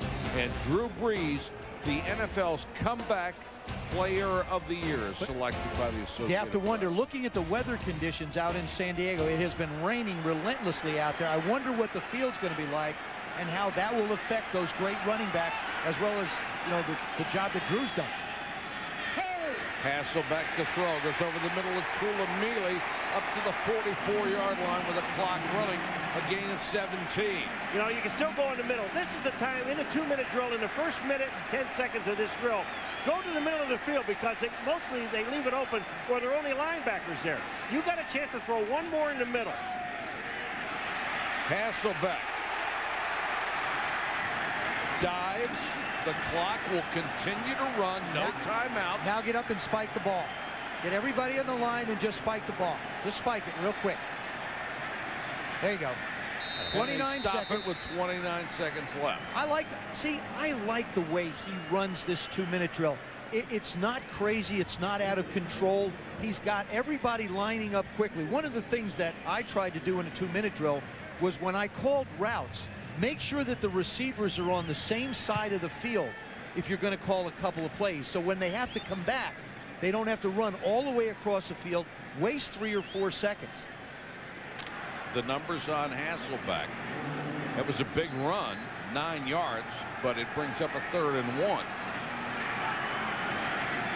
And they'll try to get the first down and do with Morris, but with no timeouts. Now you've got to try to spike it again. And they did with 19 seconds left. You know, they ran a draw play, and it's exactly what you were talking about. They ran a draw play, and everybody got back. It only took them 10 seconds. It's because they practiced it over and over. They are very good at that. I tell you, it really is. It's smart football. They have, and with 19 seconds, he can throw at least 3 more passes to the outside. But he'll probably throw at least one in the middle and then spike it again and kick the field goal. But that's the efficiency of a quarterback that's doing a good job. Brown has a very strong leg. Hasselbeck under pressure. Down the middle and incomplete with 14 seconds left. Well, they just grabbed Hasselbeck, and so he realized he had no one open, and he had to fire the ball down the field. Now, 5 seconds went off the clock. Now you have to be careful if you throw the ball in the middle of the football field. If you throw a 15-yard completion, you've got to figure it's going to be running down under 9 seconds. I don't believe you can do that. They're going to have to work the ball, in this case, Paul, to the sidelines to give themselves a chance to be able to kick a field goal. And look at the defensive backs sitting on the outside. They're sitting on the out routes.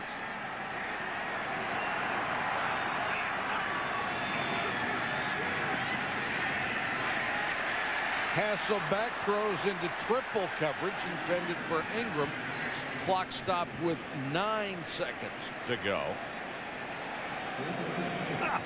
I tell you what, well, he was going for everything. Well, there's no win factor at all in this stadium. I mean, the flags on the goalposts are hanging completely down. And on 4th down, they're still going to try and get some more yards. Now, Josh Brown, his 53 was the longest, and he's 1 for 1 this year from over 50 yards. Well, this would have been 61. He kicked a 61-yarder in high school. That was off a tee. And now Hasselbeck trying to wind up so he can throw it deep, and is taken down by Lewis at the 44 with 1 second on the clock. Now the Rams will have a shot. See, now here's a situation where if you're Matt Hasselbeck, you've got to get this ball out of your hands. It was 4th down. On the crazy chance, and of course this is professional football and crazy things happen, now all of a sudden you're going to give those Ram receivers a chance to run down the field, Mark Bolger throw it up in the air. What can happen? Interference, face mask, a lot of bad things can happen to Seahawks. Touchdowns, yeah. The only thing the Rams don't have out there are starting blocks. That's right. These guys are heading downfield. And look at the Seahawks. They're going to put 3 guys at the 5-yard line and wait. We'll be here when you get here.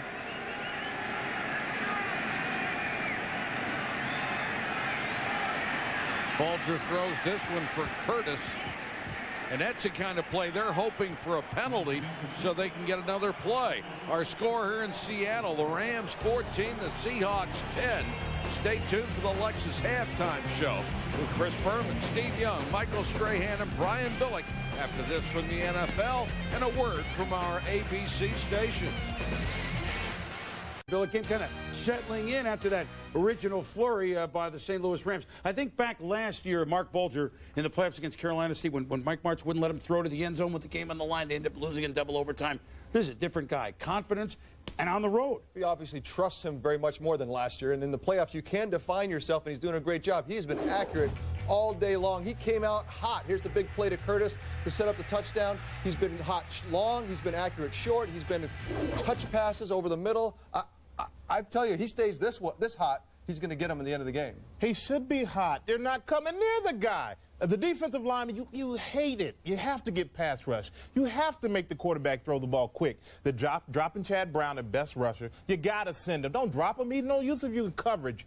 Send him, rush him. If 4's not getting it done, send 5. If it's not 5, send 6. Make Mark Bulger throw the ball quick. Well, I think they see a little bit of that. The last couple of series, they did put a little bit more pressure on them, and Seattle looked a lot more aggressive, a lot more comfortable the latter part of that half than the earlier part. I'm impressed the way both teams are responding to the challenges. They both recognize that they're in a real game. Well, they know each other pretty well, and we're going to see what happens the last 30 minutes because the Rams trying to become the first ever 8-8 team to win a playoff game. More in a moment. Coming up on the Lexus Halftime Show, how San Diego has turned it around and charged into the playoffs.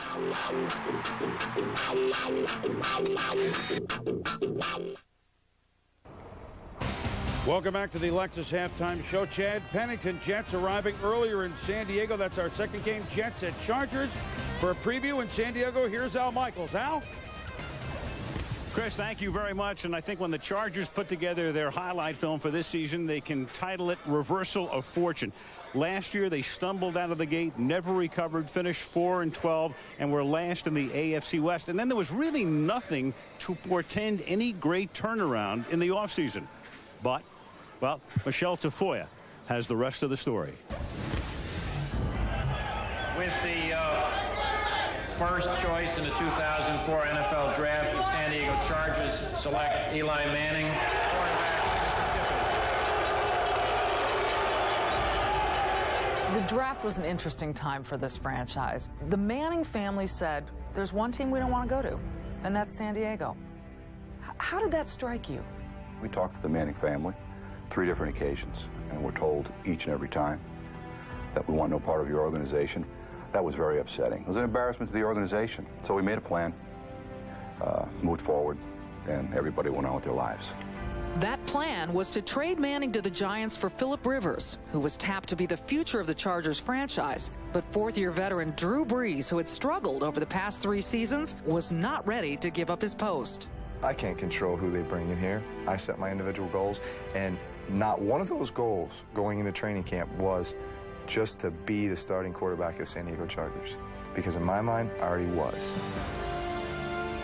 So what did turn Drew Brees into the player he's become? Drew had said, Coach, I would like to meet with this squad before you do, to assume this leadership role, knowing full well that 50% or more of those people that are listening to you may be saying to one another, what is this guy talking about? He's not even going to be playing for us. My whole intent for calling that meeting was just to create that belief that, hey, you know, we can do it. With a vastly improved performance this season, Brees has been the catalyst for a team that went 4-12 just a year ago. With help from new faces on both sides of the ball, the man who came this close to losing his job has breathed new life into the Chargers. It's totally different from last year, I tell you. So all you other people out there that think the Chargers don't want to win, you're wrong. Plain and simple. What kind of satisfaction have you derived from all of this? We're not the laughing stock. We're not picking first in the draft. We're a darn good football team, and we're proud of it. At 12-4, the Chargers find themselves in unfamiliar territory, the playoffs, a place they haven't been in almost a decade. Once again, no one's expecting us to do anything in the playoffs, but that's fine. We think we're going to shock a lot of people. As I told our football team this morning, Michelle, I said, what we're going to do, our goal, our objective, is to win 4 games, 1 at a time. Michelle, thank you. Marty Schottenheimer announced today AP Coach of the Year. Congratulations to him. That's the late game. Guys, adjustments. You're at halftime. You've done this a million times, Brian. What are you telling your team? Seattle's got to get St. Louis off the field on 3rd down. They've given up too many 3rd and long situations. If Seattle doesn't change their pass rush strategy, they're not going to win the game. They can't keep up with the Rams. But if Seattle's receivers will catch the ball and not look so surprised every time that Matt throws them the ball, if they have 0 drops today, the second half, I think they win. Well, we saw in the regular season in October, it was the Rams that came from 17 down against the Seahawks. Can the Seahawks come from 11 down against the Rams? Turnabout fair play. It's playoff time. See you after the game. Count on ABC 15's Desert Doppler to keep you ahead of the storm.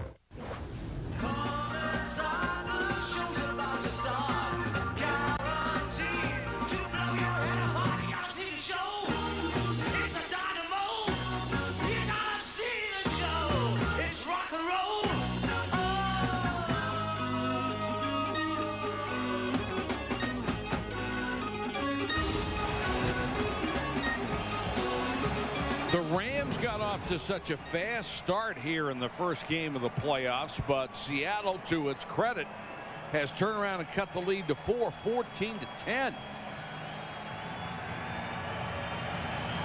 And the Seahawks will get the ball first to start the second half. I don't think the weathermen hit this right on the button, do you? It was snow. It was supposed to be snowing. Rain or whatever. And they missed by about 10 degrees, thank goodness. And if you're St. Louis, you just have to be thrilled with the way the weather turned out. Morris and Evans are deep for the Seattle Seahawks. Morris from the 5. And cut down to 24. Talked about the fast start St. Louis got off to. I mean, it looked like they could have turned this ugly in a hurry. They really could, because they're that explosive on offense. I think in this half what they have to do is go back to working the middle of the football field and create problems for Michael Boulware, their rookie safety, who was a converted linebacker. And I think Seattle, if they don't put pressure on the quarterback, on Mark Bulger, they're not going to get anything done. They were successful doing that. Offensively, Sean Alexander's got to get in this ball game. If he gets in the ball game and he gets 100 yards, they're going to win the game. Hasselbeck, short set, goes out to Stevens. And the big tight end down the sideline to the 45. Let's go to Susie. Spoke to both coaches at halftime. Mike Martz not so concerned about all the pressure Mark Bulger was seeing before the half. He said Mark will make the adjustments now, and you'll see more of a regular mix, and they expect the secondary to back up a little bit, probably give them a little bit more room. As for Mike Holmgren, he was surprised that given the interceptions and the tipped balls that his team was still in, and he said they just have to improve on field position. All right, Susie, and of course that's a big battle for them, because as we pointed out before, this is not your typical big play offense. The West Coast usually has its own version of grind it out. What really kills it is when receivers drop balls. That's the thing that really sets this offense back. If you're only going to throw 6- and 7-yard routes, then you've got to be able to complete those passes. We've got an injury timeout as starting right guard Chris Gray is down for the Seahawks. ABC's coverage of the NFL playoffs brought to you by Dodge. You can take life as it comes, or you can grab life by the horns. Dr. Pepper, your local Dr. Pepper bottler. Dr. Pepper, one taste and you get it. Autotrader.com. Sell your car fast on the ultimate automotive classified site. And Southwest Airlines, proud sponsor of the NFL and official airline of Super Bowl 39. And today's aerial coverage provided by Anheuser-Busch. That's a pretty stadium, isn't it? Really beautiful. Good. Paul Allen, the owner of the Seahawks, did a wonderful job. Wanted an outdoor stadium. Got a great one. Hasselbeck quickly underneath Jackson. Nice move to get free. First down at the Rams 47. Boy, does Matt Hasselbeck know this offense. Darrell Jackson all of a sudden is in this game. We saw him drop the first pass to him. It looked like the first 2 series his head wasn't in it. Now all of a sudden he sees the blitz adjustment, makes the move, and gets away from 3 Rams before 2 get to him. Boy, that's you talk about a confidence builder for a quarterback and a wide receiver. Seattle moving the ball crisply to start the third quarter. Hasselbeck again underneath to Atulamili, incomplete.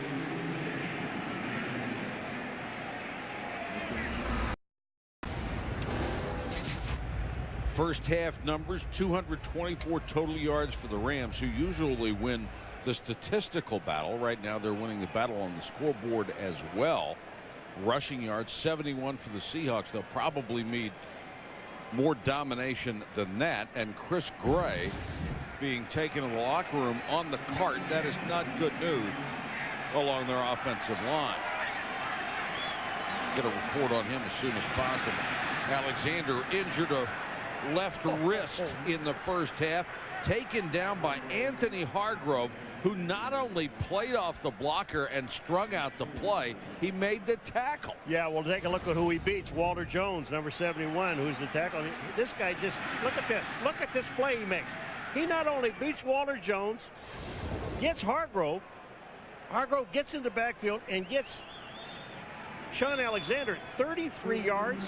Not for this guy. This guy's got to get 150 yards. Well, 3 yards a carry. 140. Okay. 3 yards a carry, average 4.8 during the regular season, and that won't get it done. Hasselbeck over the middle, and that would complete to Corin Robinson. Near the 35, it's enough for a first down.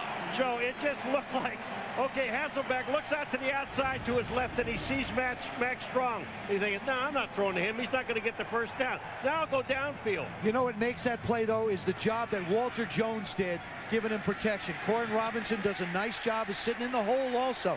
Both of these quarterbacks, Matt Hasselbeck and Mark Bulger, know exactly where everybody is on the football field. And now the Rams are going to have to burn another timeout on defense. On 1st and 10. Back to Seattle in a moment.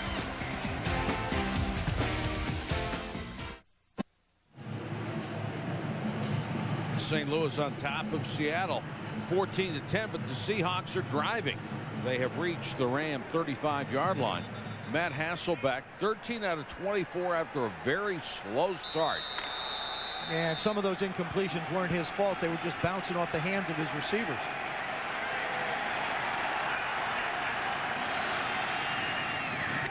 Hasselbeck out in the flat to Robinson. Fumbled the football out of bounds.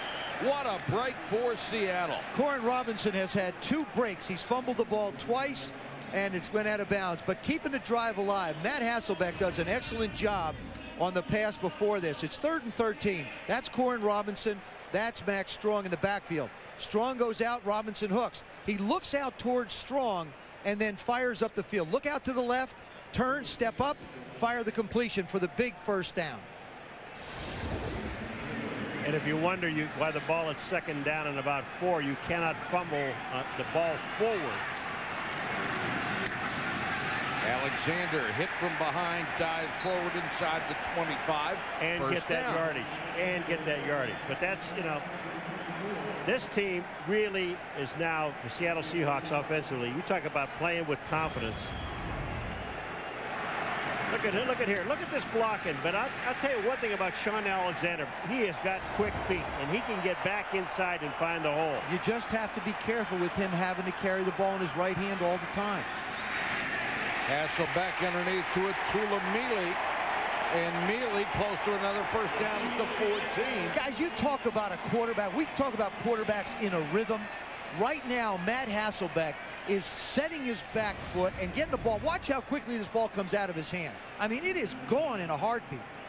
Tulamili does a great job of getting his head around. And okay, all right, Sean Alexander. That is Adam Archuleta coming in on the blitz, and he just takes him down. This will be first down, Seattle near the 10. Max Strong. That's the old wedge. The ball. That's the old wedge. Just wedge the middle of the football field, give it to the fullback, and let him get the momentum going. It will be 1st and goal from the 9. Here's one of the things that always amazes me about fullbacks. You know, they touch the ball, 4 or 5 times a year? And in a crucial situation, to give it to him and expect him to hold on to the ball. Max Strong is a special one, though. Hasselbeck quickly to Jackson. Jackson to the 5. Boy, Travis Fisher makes the tackle. But right now, Seattle having everything its way, and this is the essence of that quick passing game. And get yourself in a rhythm. And when we talked to them on on Thursday, the thing they talked about, and Gil Haskell, their offensive coordinator, told me, when we get an opportunity to get points on the board, we have to score. And I said, do you have to score touchdowns? He says, no, we just got to get points on the board and eat the clock. Drive approaching 5 minutes. Hasselbeck on the run, buried back at the 7-yard line. And there was absolutely no one to throw the ball to. Robert Thomas and Bryce Fisher combined to get him. Look at here. He's looking for Jackson, and Jackson's on the outside. There's absolutely no place to go. Butler has him covered, but everyone else was covered. Hasselbeck did really the smart thing. Eat the football. The worst you want to come away here is with 3. See, I really think this is a great throwing formation when you bring in a bunch of tight ends. You bring in a couple of tight ends. The tight end now is in the backfield. He's a viable motion guy. You move people around. 3rd and goal. And now you're going to have more room. Yes, you are. That's right. That gives you 5 more yards of room.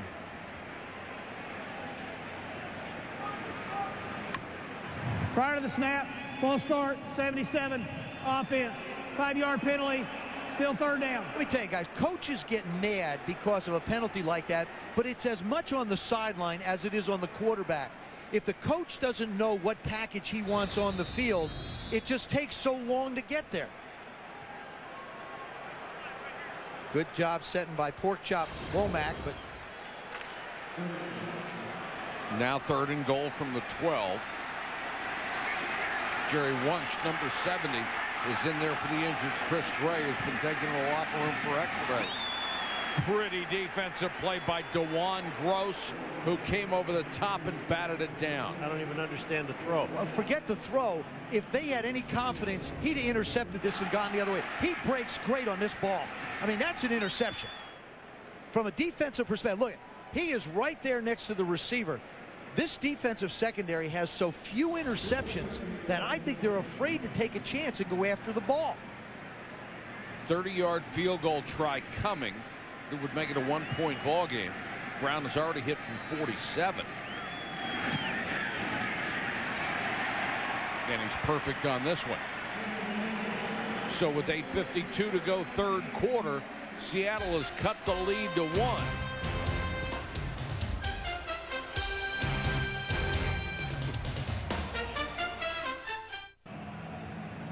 We're in the beautiful city of Seattle, where St. Louis leads it by 1 here at Qwest Field, and it's been a problem for the Seahawks in the red zone against the Rams.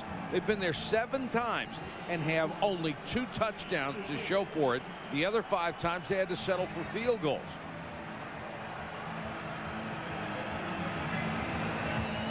Avion Cason deep for the kick.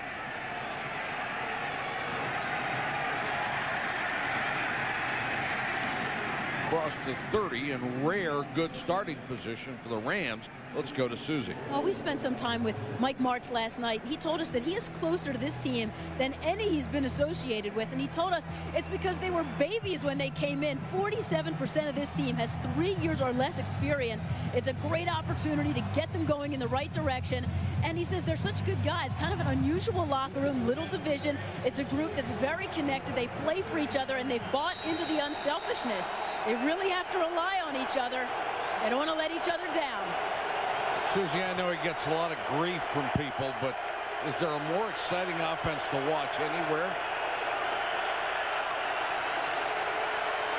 Bulger, draw play to Jackson. Boy, and Jackson has been sort of reticent to put his shoulder down and go, dancing a little bit. And there's Mike Martz, who was best described, I think, a couple of years ago as a ruthless play caller. If he gets you down by 10 and has a chance to get you down by 20 and then 30, he's going to do it. He's very unpredictable as far as down and distances go. He's not afraid to take a shot on 3rd and long, 3rd and short, 2nd and 6. I really believe they have to challenge this secondary again down the field. Seahawks show blitz and come with it. Jackson on the draw. Got maybe a yard. That's it. He just changes the pace of the game, Mike Martz does. When you're standing there saying, all right, now, boy, it looks like he's really got him ready to throw, and all of a sudden he'll come out and run 4 plays in a row. Well, I'll tell you, I like what they just did in Seattle. Kenny Hamlin, number 26, the free safety, came on a blitz, and he's the guy that made the play. I mean, you've got to come from everywhere when you're playing this team. You cannot let Bulger sit in that pocket and get relaxed again. 6 defensive backs on the field for Seattle, and Mark Bulger trying to get Jackson in the right place, and Jackson doesn't want to go. Made him take their 2nd time out. That's the downside for rookies in a complicated offense.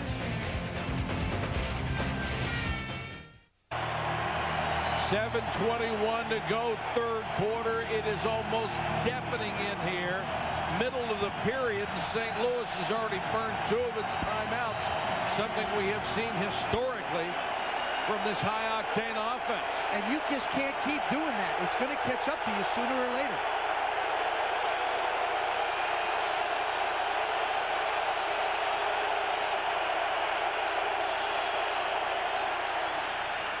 Bulger to Holt, and Torrey Holt will have a first down up at the 46. How do you quiet 67,000 people? Just like that. In a matter of a second. Just like that. Throw a completion for a first down. Look at Mark Bulger. Yeah, everything about him is Mr. Cool. And Torrey Holt's the same way. See how he looks in, reads the defense. I really enjoyed the conversation with him last night when he talked about running 3 or 4 different kinds of 8 patterns. Now, 8 patterns are posts, and they're run at different levels, and it's all done by reading. 5 catches, 99 yards for Holt.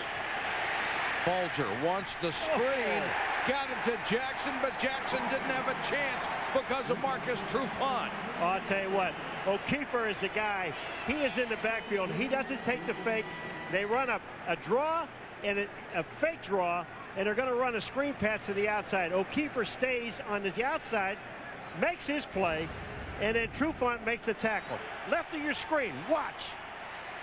Boom, that's O'Keefer in his face, and then the throw is made, and Trufant makes the tackle. That's just perfect defense. And Marshall Faulk is in the game now, and I just think that he's a guy that's got to touch the ball more in this half.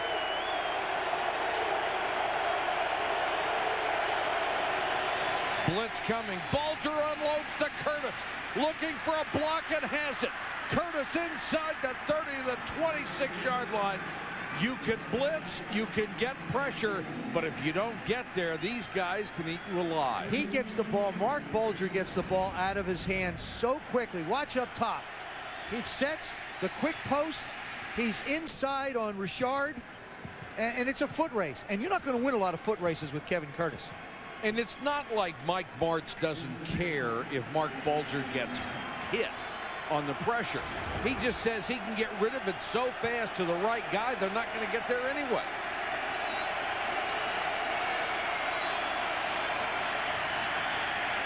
Bulger under pressure this time, somehow got away, and then doesn't get away the second time. He's nailed at the 28. I tell you, Chad Brown comes in and drops his shoulder, and he hits Bulger. Number 94 is going to be the guy at the end of this play. Here comes, I'm going to tell you, this is not a blitz either. This is just a 4-man rush. Watch that. That's Chad Brown. Here comes the hit. Look, it drops his shoulder. Whoa. Oh, there's what a shot. Right cross. I mean, that baby hurts. Nah. Trust me, that would hurt. And as a quarterback, the first thing you want to do, straighten your helmet and get up as quick as you can. Even if you can't see, you just They're have taking to their get up. last timeout. I'm sorry, Joe, but this is the last timeout for the Rams. Well, this may be a timeout called because Mark Bulger is still trying to figure out where he is with 4:41 to go third quarter. We're in Seattle.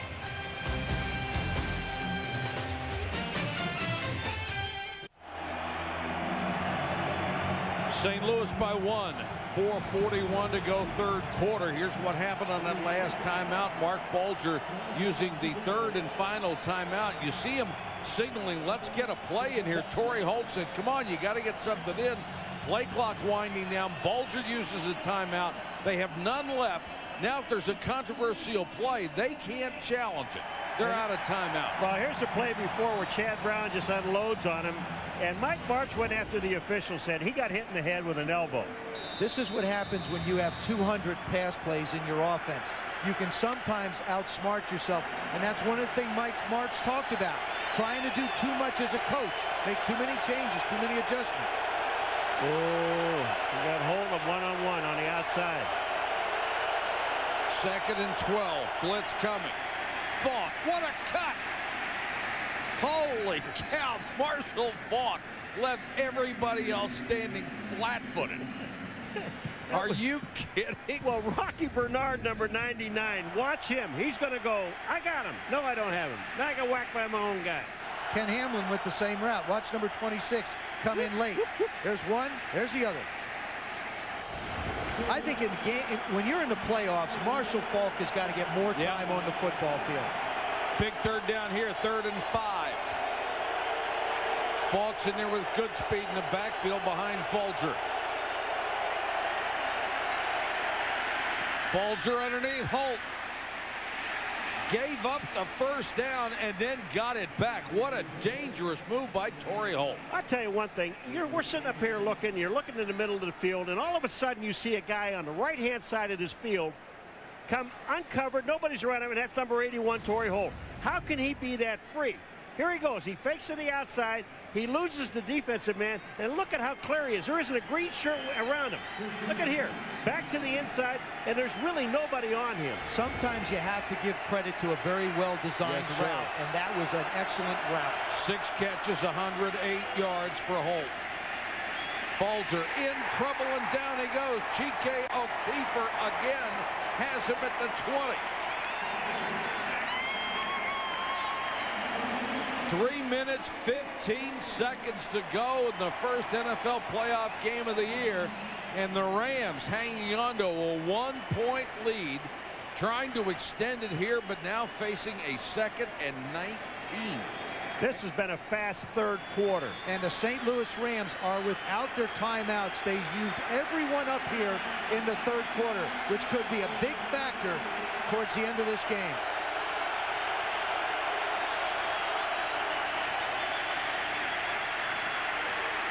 Bulger just throws this one away, making sure he doesn't take the sack or make the big mistake down here. See, having the Rams in 3rd down and 20 or 19, to me, is a scary proposition, because now, if you play the zone like they did early in the game on the first drive, he hits Torrey Holt in the middle of the football field, behind the linebackers, in front of the safeties. You've got a rookie safety in Michael Boulware playing there, and that's the guy I think they would want to try and isolate. The Rams could conceivably get a first down. It would be inside the 1-yard line. Bulger to the end zone, too high for Holt, into a double team. Lucas was there. And Chris Richard was there. And here comes the field goal unit. This is just outstanding coverage on look at this. Torrey Holt goes in, and he runs right into the safety. I mean, this is outstanding coverage, but Isaac Bruce was open. And Kenny Lucas got his hands on him. He's going to have to be careful. You can't touch the receivers downfield when the ball's in the air. Jeff Wilkins from 38 yards. And the Rams regain a 4-point advantage, 17-13 in Seattle, 2:35 to go, third quarter. Check in with Susie. Well, Mike, the Rams looking for that 3-game sweep of Seattle. On the first possession, Mark Bulger was a perfect 4 for 4, and he ended by going to Torrey Big Game Holt, who's been huge game, 6 catches, 108 yards.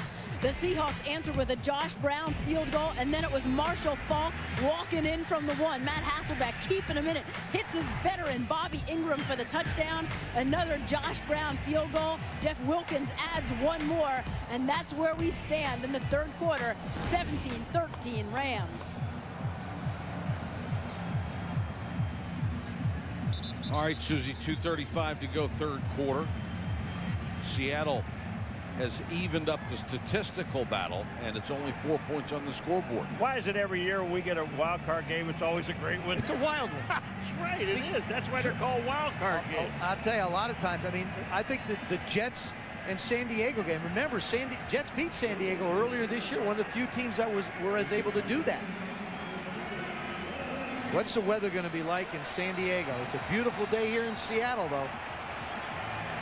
How many times do you get to say that? It's a beautiful day here in Seattle, and it's raining cats and dogs in San Diego. 25 regular season games played at this stadium, and they've never had bad weather. Morris from the 6. Cut down at the 24. Last season in the playoffs, the Seahawks and the Packers ended regulation tied, and a very confident Matt Hasselbeck guaranteed a Seattle score during the overtime coin toss. Not a good move. Then the Packers' Al Harris intercepts Hasselbeck and returns it for a touchdown in a 33-27 win. And that stays with you through the entire offseason. It's the last throw that you made in that year of 03. It's the last throw, and today is a tremendous opportunity to put that pass far, far behind you. Screen to Alexander. Nice run by Sean Alexander up near midfield as Tommy Polley went after the football. Not only didn't get that, he didn't get Alexander. Well, you want to see a play that you don't ever want to see when you're in the meeting room with the players. Antoine Edwards, number 42. Watch the move that Alexander does on him. Not there, right here. Bink, back inside. And all you got was the one arm on him, and you're not going to bring Alexander down with one arm. And anytime you drop your head trying to make a tackle, 95% of the time you're coming up with a half a leg and a lot of air. First catch for Seattle running back. Morris was the man in motion. Hasselbeck looks one way, throws the other, and Fisher just unloads on Darrell Jackson. 7 catches, 62 yards this afternoon. Good game for Jackson. And here comes Hasselbeck with that efficiency again. He just seems to get himself into a rhythm. And what he does, he looks to the sidelines and he's saying, hey, Mike, give me the play. Well, he give it to me a little sooner. That's why Mike Holmgren wanted him from the Packers. He wanted him to be his quarterback. And coaches get into that rhythm calling plays as well. Alexander stood straight up by Pickett and Archuleta. Sean Alexander cannot have the impact for the Seattle offense that he has had all year because of that sore wrist. Everything he's doing, he's either protecting a little bit when he's running or having to protect the football in an uncomfortable way, carrying it just in his right arm. So he's about, I'd say, 85% of where he was coming into this ball game. Morris checks in for him on 3rd and 4, time running out third quarter.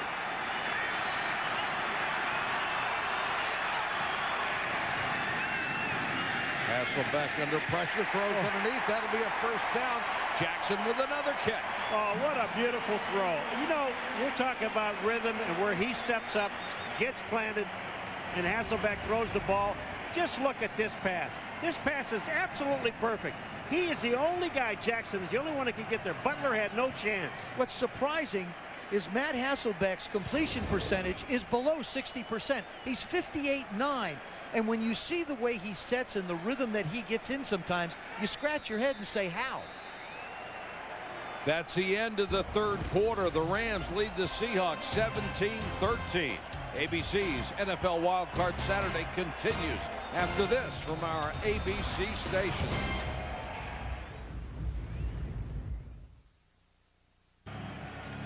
Ready to start the fourth quarter in Seattle, where the Seahawks are down by only 4.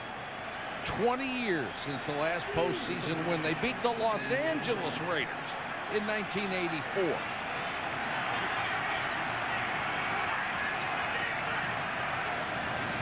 Alexander. For those of you who are wondering, yes, Jerry Rice plays on the Seattle Seahawks football team. And yes, Jerry Rice has been on the field for most of their offense. And no, they have not thrown one ball in his direction. Very unusual role for Jerry Rice to be a part of an offense through 3 quarters and not have a pass thrown to you. But a credit to his professionalism is he continues to run the routes hard and help this ball club. Hasselbeck, the out. Oh, Jackson, that should be another first down. Whoa. I'll tell you what, I got to see this again for this mark. This, I mean, you got to understand something. Jackson is coming back to the ball. Let's just take a look at that line. Is not really true. All right, he's up in the air. And now if he comes down on about the 25-yard line. But keep in mind, the Rams do not have the ability to challenge, so it wouldn't matter because he could challenge the mark.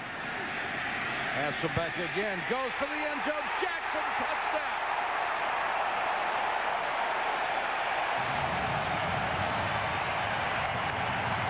That looked like the same route that we saw Bobby Ingram make the touchdown reception on in the first half. He beat DeJuan Gross by 2 steps. 10 catches, 106 yards for Darrell Jackson. Starting from the right side, you see him. There he is, coming across in the route. Now there it is again. DeJuan Gross was the same guy that they beat with the same route, but with a different person earlier in the game. How about the throw, man? Oh, beautiful throw. He's hot. And Darrell Jackson was the same guy that started the game running down the field and not even turning his head around to see where the ball was. He certainly changed that pattern.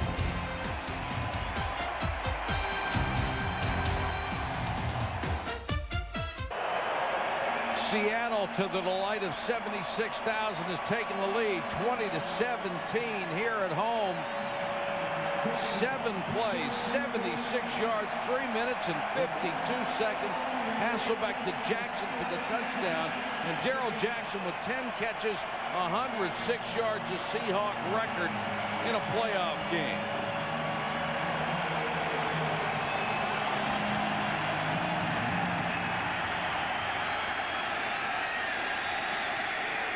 Kason to the 30. I want you to notice what Darrell Jackson does, but I want you to pay attention to Jerry Rice. That's Darrell Jackson. That's Jerry Rice. Jerry Rice is going to go down and clean out both of the defenders, and Darrell Jackson is just going to go right across the field to the voided area. This is the job that Jerry Rice does, running hard, taking the defenders. It allows Darrell Jackson to go into a voided area in front of DeJuan Gross and wind up with the touchdown. Nice throw also by Matt Hasselbeck.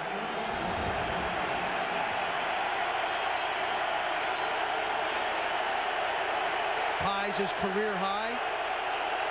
10 catches.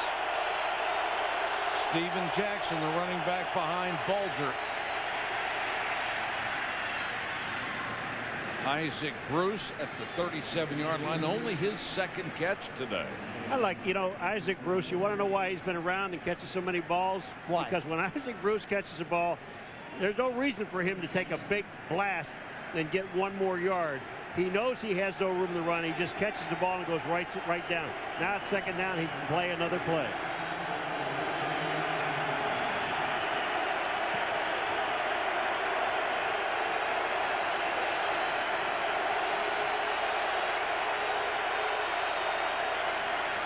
Jackson. Oh, what a nice job by Chad Brown. Just a really nice job. You don't have to go up and lay a big hit on people. Sometimes all you need to do is use your hands, keep the blocker away from you, and just slide them right out of bounds. And they're about 2 yards shy. Look at that. Does a great job with Adam Timmerman coming around, trying to block him, but he can't get the outside.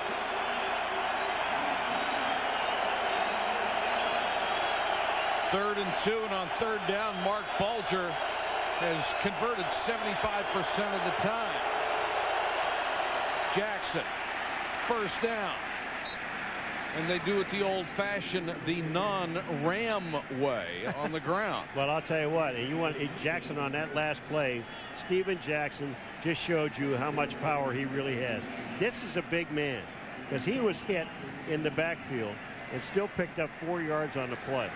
Now he's almost a full yard below his average. He averaged 5 yards a carry, which was the league leading average this year. So the Seahawks, from a running standpoint, are doing a good job. First down, Rams at the 43. Bulger with plenty of time, tipped it incomplete. Bruce got a hand on it. Curtis was also in the area. I'll tell you what, I see a lot of patterns that this team has, but I don't ever remember seeing 2 guys in the same spot. And when you do that, you have a whole lot of green shirts in the same area. They're crisscrossing in the middle. When Mark Bulger throws the ball in the middle of the football field, it's almost like watching Michael Jordan take a jump shot. You just hold your breath, because it's either going to wind up beautifully landing in someone's hands, or there's going to be, like Paul mentioned, a lot of people moving through one little area.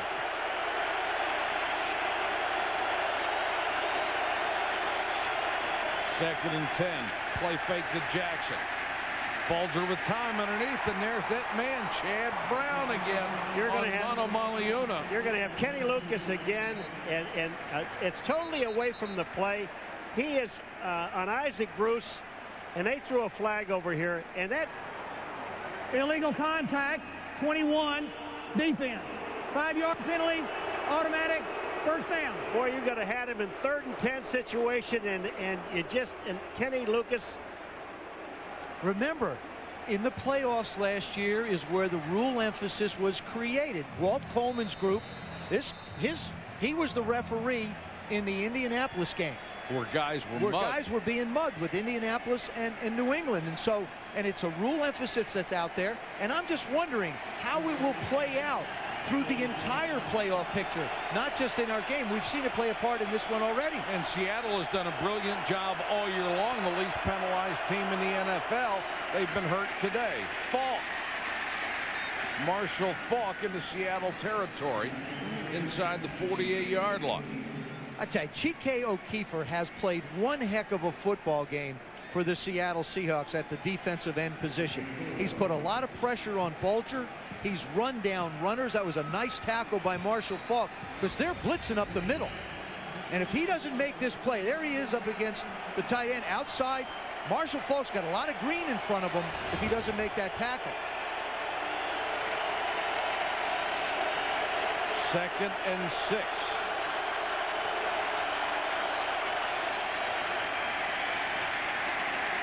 Bulger under pressure to the sideline and out of bounds. First down, Isaac Bruce. Oh, I tell you what, when you watch Bulger, you know, we've been talking all night about him knowing where everyone is on this football field.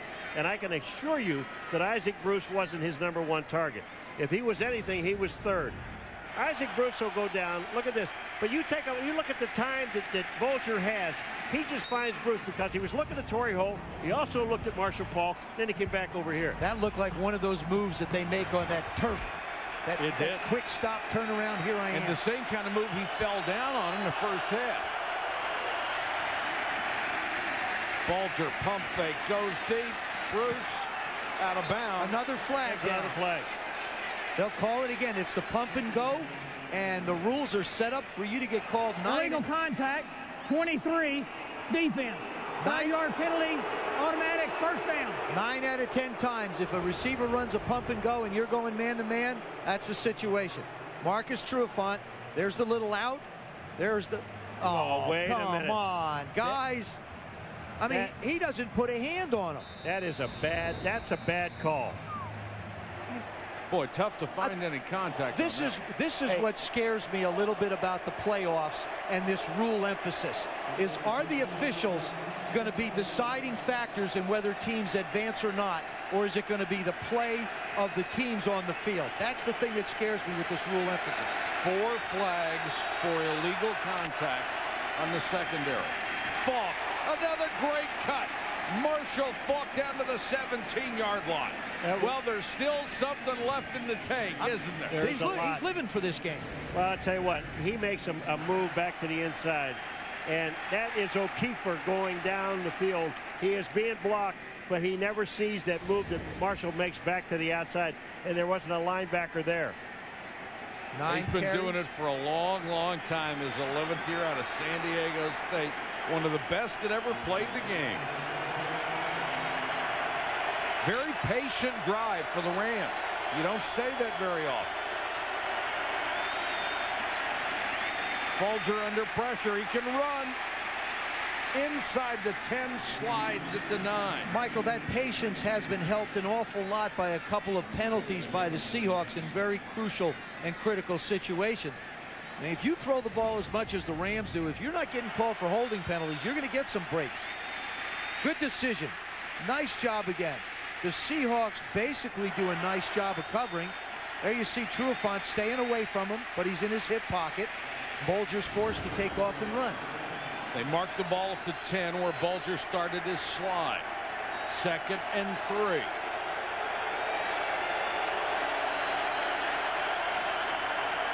Jackson. They're very hesitant. Picked up maybe 1.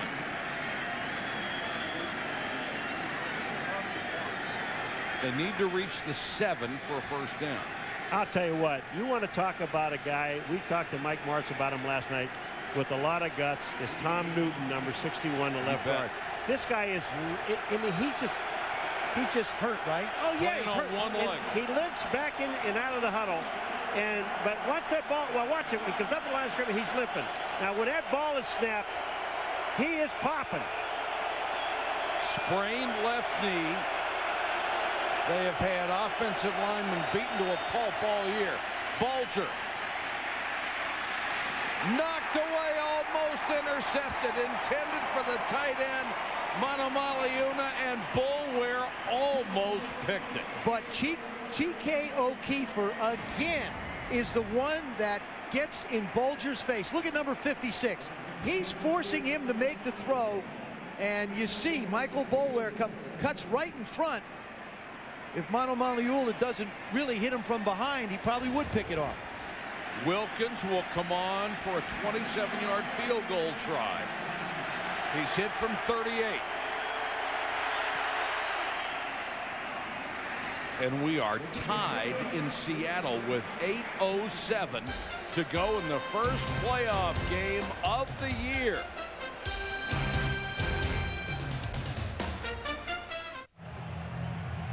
What a great ball game. 8:07 to go in the playoffs from Seattle. St. Louis and the Seahawks deadlocked at 20 apiece. Michael, we're midway through the fourth quarter. Both of these teams have only had 2 drives this half. St. Louis 23 plays in 2 drives. Seattle 21 plays in 2 drives. That's ball control. For St. Louis, it's amazing. Morris from the 1. Swallowed up at the 20. The Rams special teams, maligned all year, done a pretty good job today.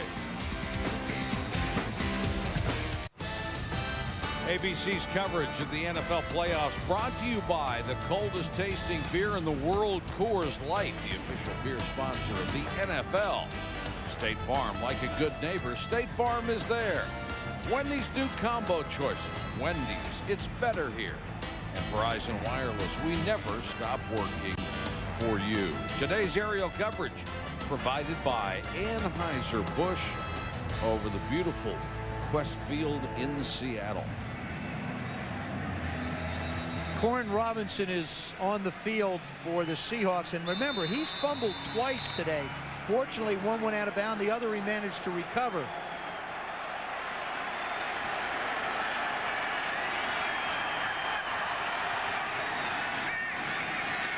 Hasselbeck, who's had good protection, now on a run, throws at Tulamili, bulldozes his way outside of the 40. Now, 22-yard gain, Paul. Well, this is Hasselbeck. It's at his best. But Mealy at the end, you watch when he catches this ball. Look at Hasselbeck. Dodge, knows where he is. Now watch Mealy. At the end of this play, you talk about extra yards. These are his. Hasselbeck really tearing it up in the second half. He has only missed 2 passes. Robbie Tobeck, the starting center, mic'd up for Seattle, trying to fire up this offense. Man, I am tired of field goals. Let's get some 7s up there, man. Let's get some 7s. Yeah, let's go win this thing now. Hey, let's go win this thing. It don't, nothing else matters. Let's go win this thing. 0-0, baby. Let's do it. Robbie Tobeck was in junior high school the last time this team won a playoff game. Well, he's right about the 0-0, but there happens to be a 2 in front of both of them.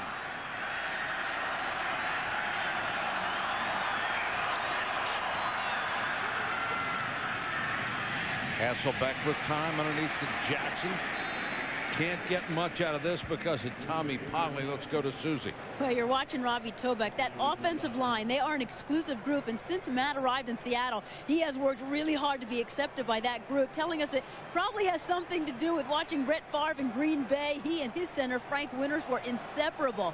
Matt naturally drawn to these guys, and they've accepted him as one because he gets in defenders' faces. He plays hurt, toughness. They love that. Total control in the offense. Tobeck really loves the guy.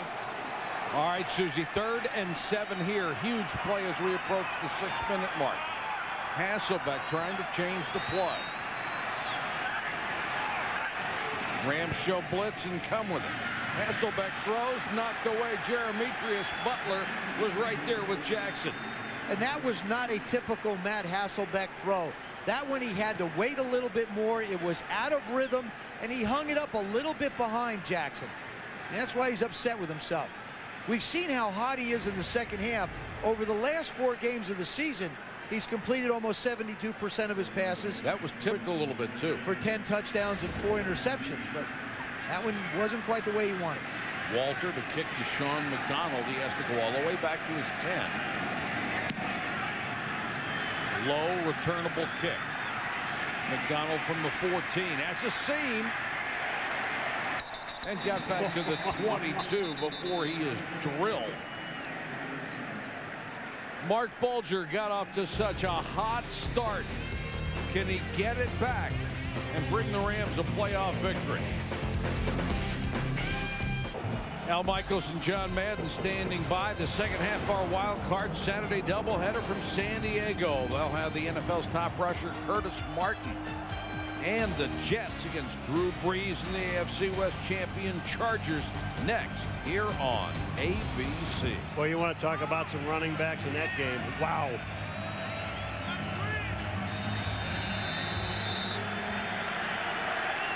Mark Bulger trying to lead his offense. Chad Brown doing everything defensively can to stop him. Bulger got off to such a great start.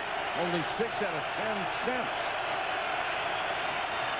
Marshall Faulk, the running back, lowers his shoulder, running hard out to the 29. This is going to be this section of the game right now. We will see the management skills of Mike Martz. How quickly does he want to move the ball down the field? There's 5 minutes, 20 seconds left. He has no timeouts. So he's going to force Seattle to use his if he can eat up some clock and get in position. Remember, they only need a field goal attempt to win this ball game.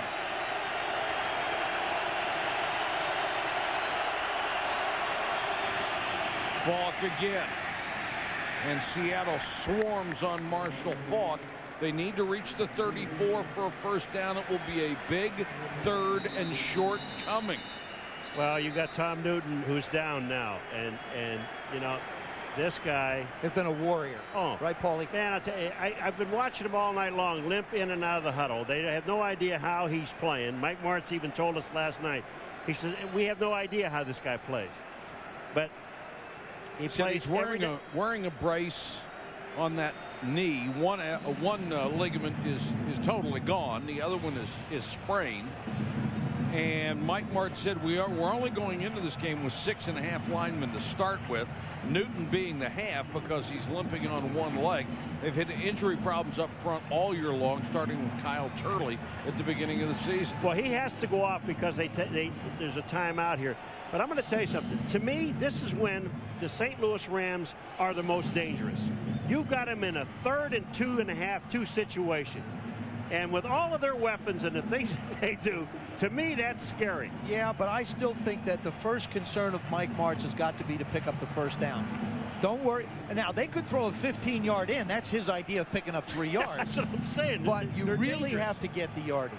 While we have a moment, we would like to thank our entire Sunday Night Football production team bringing you today's telecast, led by our producer, Jay Rothman, our director, Chip Dean, our technical director, Mark Herklotz, and thanks to our executive producer, Jed Drake, also here with us in Seattle today, the senior vice president of ESPN's programming and production, Mark Quinzel, the executive producer of ABC Sports is Mike Pearl, and to all the people who have worked with us all year long, our deepest appreciation, Mark Fredrickson, our statistician, Dave Dare, our spotter, Alex Stern from Elias Sports, and Nancy Volker, our stage manager, and about 100 other folks. You bet, you bet. Huge play, 3rd and 2 for the Rams. Bulger out in the flat, first down and more, McDonald. Holy cow, what a play. And you know, down out of bounds. That should have been another 15 yards. I mean, as far as the game goes from an officiating standpoint, they're letting these guys play with the emotions in this game. How about that for a play call? McDonald had not made a catch the entire game. This is 31 yards. Yeah, but I'll tell you what, look at McDonald comes out of the backfield. I said on 3rd and 2, this is when they're the most dangerous because you plan on him running the ball, get the first down. But take a look at here. Now you're throwing him out of bounds, and I agree. How is that not 15 yards, Paul? Ken Hamlin does it. I don't know why. The officials are standing right there. It should have been. It's a huge play nonetheless for the Rams. They have it at the 37, 1st and 10. Bulger underneath. Curtis taken down at the 24. Now here's the thing, if you're the Seattle Seahawks, you have your timeouts. So you have the full complement of the 3 timeouts. You also have the 2-minute warning in your favor. Right now you can still play some defense. I don't think you start to use them. But once this thing gets down to 3:30, Mike Holmgren's got to start thinking about how he wants to use the timeouts. Curtis has gone over the 100-yard mark with his 4th catch. It's just amazing to watch these guys play. Every time you think you got them where you want them, kaboom. No, they got you where they want you. And the Seahawks have let a couple games get away from them in the 4th quarter this year. Including the first game they played against this team. Falk near the 20. And the clock continues to churn. See, this is a great call. This is a great call because it puts him in 2nd down and 6. But the best part about this call is it's going to run a lot of clock off.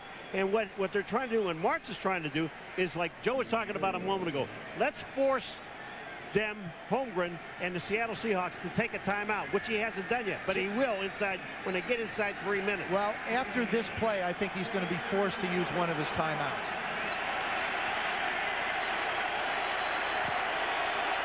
Of course, you don't want to burn them too early either. Yeah, and you don't want to give up a touchdown. A field goal, you got a better chance of having an opportunity to tie. There's a lot of things you don't want to do right now. Falk dancing. Ducks between tacklers, reaches the 17-yard line. They have to get to the 14 for a 1st down, so there will be another big 3rd down coming. I don't agree with this. I think they should take a timeout here. I find it interesting that they're letting the clock run down. Well, they got to run a play before the 2 minutes. That's probably what he's thinking about. And then they'll maybe take a timeout right after that and get to the 2 minutes. They'll still have 2. They better figure out how to stop them from picking up this 1st down first. The Rams 8 out of 13 on 3rd down today. Play action. Bulger over the middle. Touchdown. The tight end, Cam Cleveland. Are you kidding? What a way to have your first catch. The ball game. He's only caught 7 balls all during the regular season. Did you see the look on Mike Martz's face? You know, he called the play. He just said, hey, I called this play. Nobody's paying attention to Cam Cleveland. Look at him go down the middle of the field. I mean, you don't expect him to throw there, and they do. To me, that is such a gutsy call in this situation. But it's against a rookie middle linebacker, Ketavides. He gets turned around, and Mike Martz absolutely loves what he saw. And Mark Bulger actually showed some emotion. So many weapons, and 27 points now for the St. Louis Rams, who have taken the lead. In NFL history, 8 teams have made the playoffs without a winning record, and the St. Louis Rams are one of them. None has ever won a postseason game, but this is not your typical 8-8 team. Bulger literally missed 3 games with a bad shoulder. They lost 2 of those that he didn't start. They could conceivably be 10-6 coming in here. Now you spin it forward and you look at the Seattle Seahawks on offense. You say, okay, what are they going to have to do against this Ram defense? I think, first of all, they're going to have to catch the football. You can't drop it. You're going to have the 2-minute warning, plus you're going to have the 3 timeouts. So time is not necessarily going to be a factor. They're going to need bigger chunks than 6 yards, though. You know what the factor is? You see that 7 up there? Yeah. Above that 0? They got to go get it. That's what the factor is. Go get it to OT. The Rams today have scored on drives of 75 yards, 75 yards, and 76 yards. Now keep in mind, the Seattle defense had allowed only 1 drive all year in 16 games for 80 yards or more for a touchdown. Can they end the drought, the longest in the NFL? It's been since 1984. Seattle was in an overtime situation against Green Bay last year. Can they get it there this year? Morris and Evans are deep. Very short kick. Morris from the 15. Straight up the middle, the best return of the day up to the 36-yard line. And Morris is hurt. Eric Flowers was in on the special teams tackle. And Morris doubled over as he comes off the field. The pressure falls squarely on Matt Hasselbeck, Sean Alexander, and the offense of the Seattle Seahawks. Mike Holmgren, who won the division at 9-7. Now here's the situation. You've got Sean Alexander, who's got a sore wrist. We just saw Maurice Morris go off the field, and he's kneeling down on the bench, and they're working on him. So both of your running backs are not in the best of shape.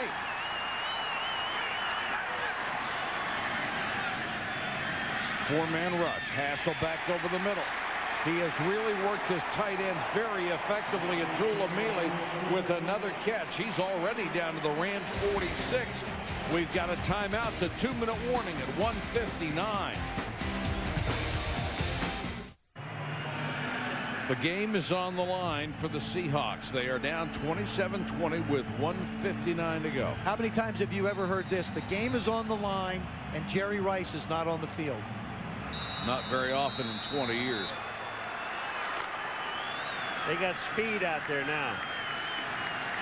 1st and 10 from the 46. Corin Robinson's got to step up for the Seahawks in this situation.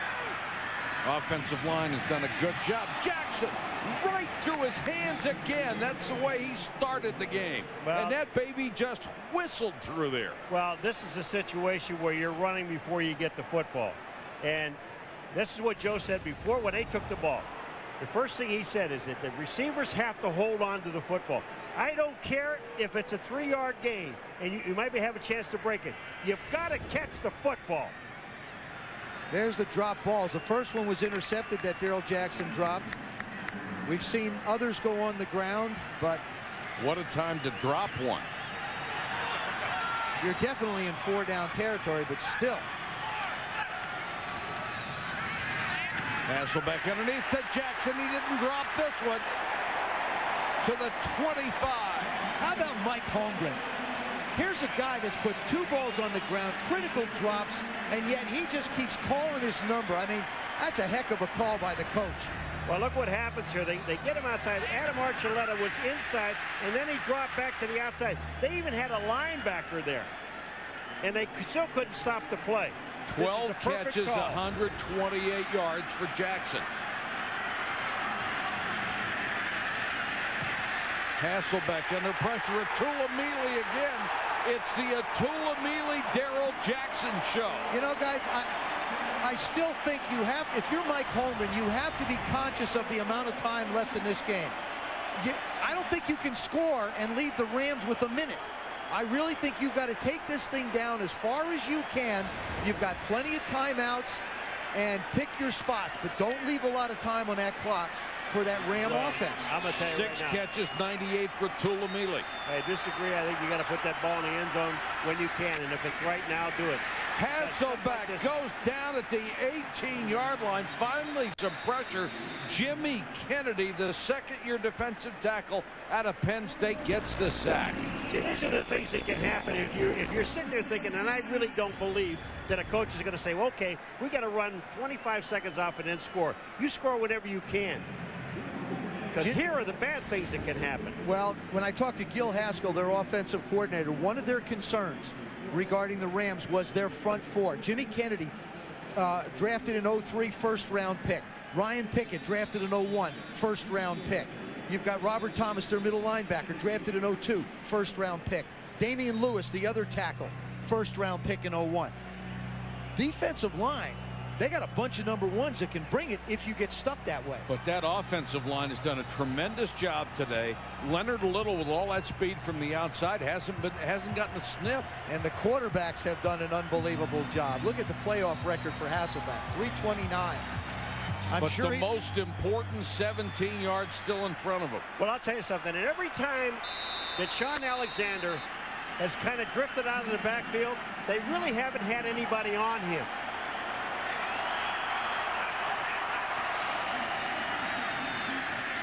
Hasselbeck goes for the end zone. Very fortunate that Jackson was able to get back there and make sure that Travis Fisher didn't get a shot at that one. Try a little pump and go, and you know it's third down. You know you have to try and get it down to the 1 foot line if you want to get a first down.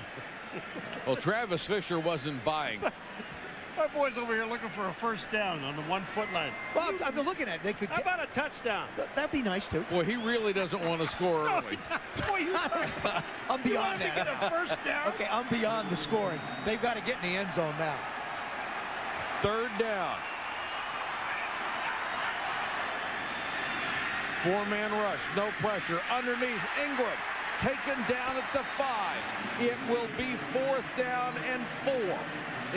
It'll be overtime, possibly, or else it'll be the Seahawks suffering another defeat.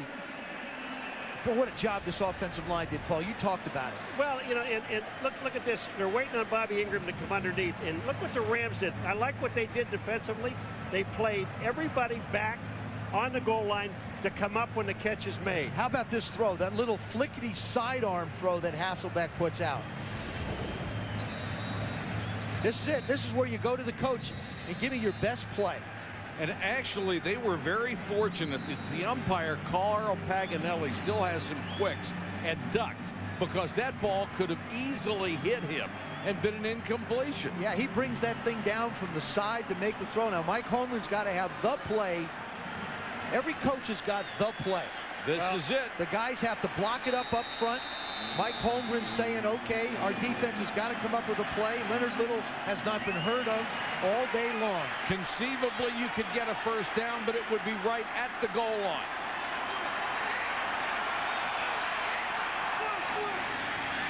Hasselbeck, room to run. Now he throws. Incomplete. Intended for Ingram.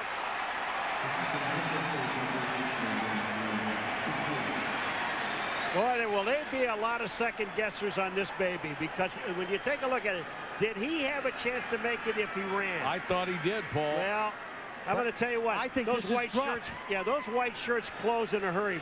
Now, Bobby Ingram, number 84, is the guy that he was looking at. Here's the throw, sidearm throw to Bobby Ingram. This ball hits him in the hands, and he drops the football. That is a hard catch anyway. But the question is, did Hasselbeck have any room? Look at this. I think that, Paul, that ball should have been caught. You know, you're a receiver in the National Football League. To me, if it's this kind of a situation in a game, it touches your hands. You got to catch it. You got to catch it. Oh. And that is just heartbreak for Matt Hasselbeck and Mike Holmgren, not to mention Bobby Ingram. Mike Holmgren is as respected, well-liked a coach as there is on the planet, and if anybody up here is thinking Mike Holmgren should not be back as the coach of this franchise, I think they're nuts. This is a very young football team. A Pro Bowl quarterback, a Pro Bowl running back, a very young defensive secondary. Mike Holmgren has just started to build this football team. They will be back in the playoffs a year from now again. A crushing loss for Seattle. The Rams beat the Seahawks 27-20. We'll be back from Seattle after this from our ABC station.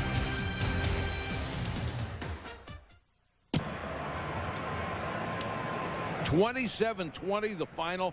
St. Louis over Seattle. We asked, could Matt Hasselbeck make it in? Joe, could he? I don't think so, Mike. I think Matt Hasselbeck does a nice job of getting around, trying to get the ball to Bobby. It would have been a tough catch, just a bad situation. Let's go to Susie with Mark Bulger. Well, Mark, that was close, but so much for 8-8. What does it say about this team? We know we're a good team. We have talent, but we made a lot of mistakes this year. And, you know, Seattle played us good, but fortunately we've been making plays the last 3 weeks when we've had to, and, you know, that wasn't the case all year. Congratulations. Thank you. Appreciate it. Thank you, Susie. The final 27-20 for Joe Theismann, Paul McGuire, Susie Culber, and our entire ABC crew. This is Mike Patrick. What a ball game. Now let's go to Chris Berman in New York. All right, Michael, thank you very much. Well, it comes down to the last couple of plays. The Rams made them. The Seahawks did not. And the Rams, that first 8-8 team, moving on in the playoffs. Steve Young, Michael Strahan, Brian Billick. Well, Bolger, including the winning touchdown on third down, 9 of 14. He was very clutch, very clutch. And the running games were non-existent for both teams. It was a game of quarterbacks. And so at the end of the day, one quarterback they both played well. One quarterback made one extra play, then the other one didn't. Mark Bolger gets the credit. I agree with you. I think the game of the quarterback, but the receivers, you have to catch the ball. I know the last one was tough, but the receivers' hands are porous. It's like me trying to hold a mouthful of water with my mouth open. It just ain't going to happen. Both teams played playoff caliber football. They both responded to adversity. Neither team folded. Both can be very proud of what they've done. Well, turnovers a minimum, which has been the Rams' bugaboo. Congratulations. The Rams at 8-8 are moving on. We'll be back with the Wild Cherry Pepsi Between Game Show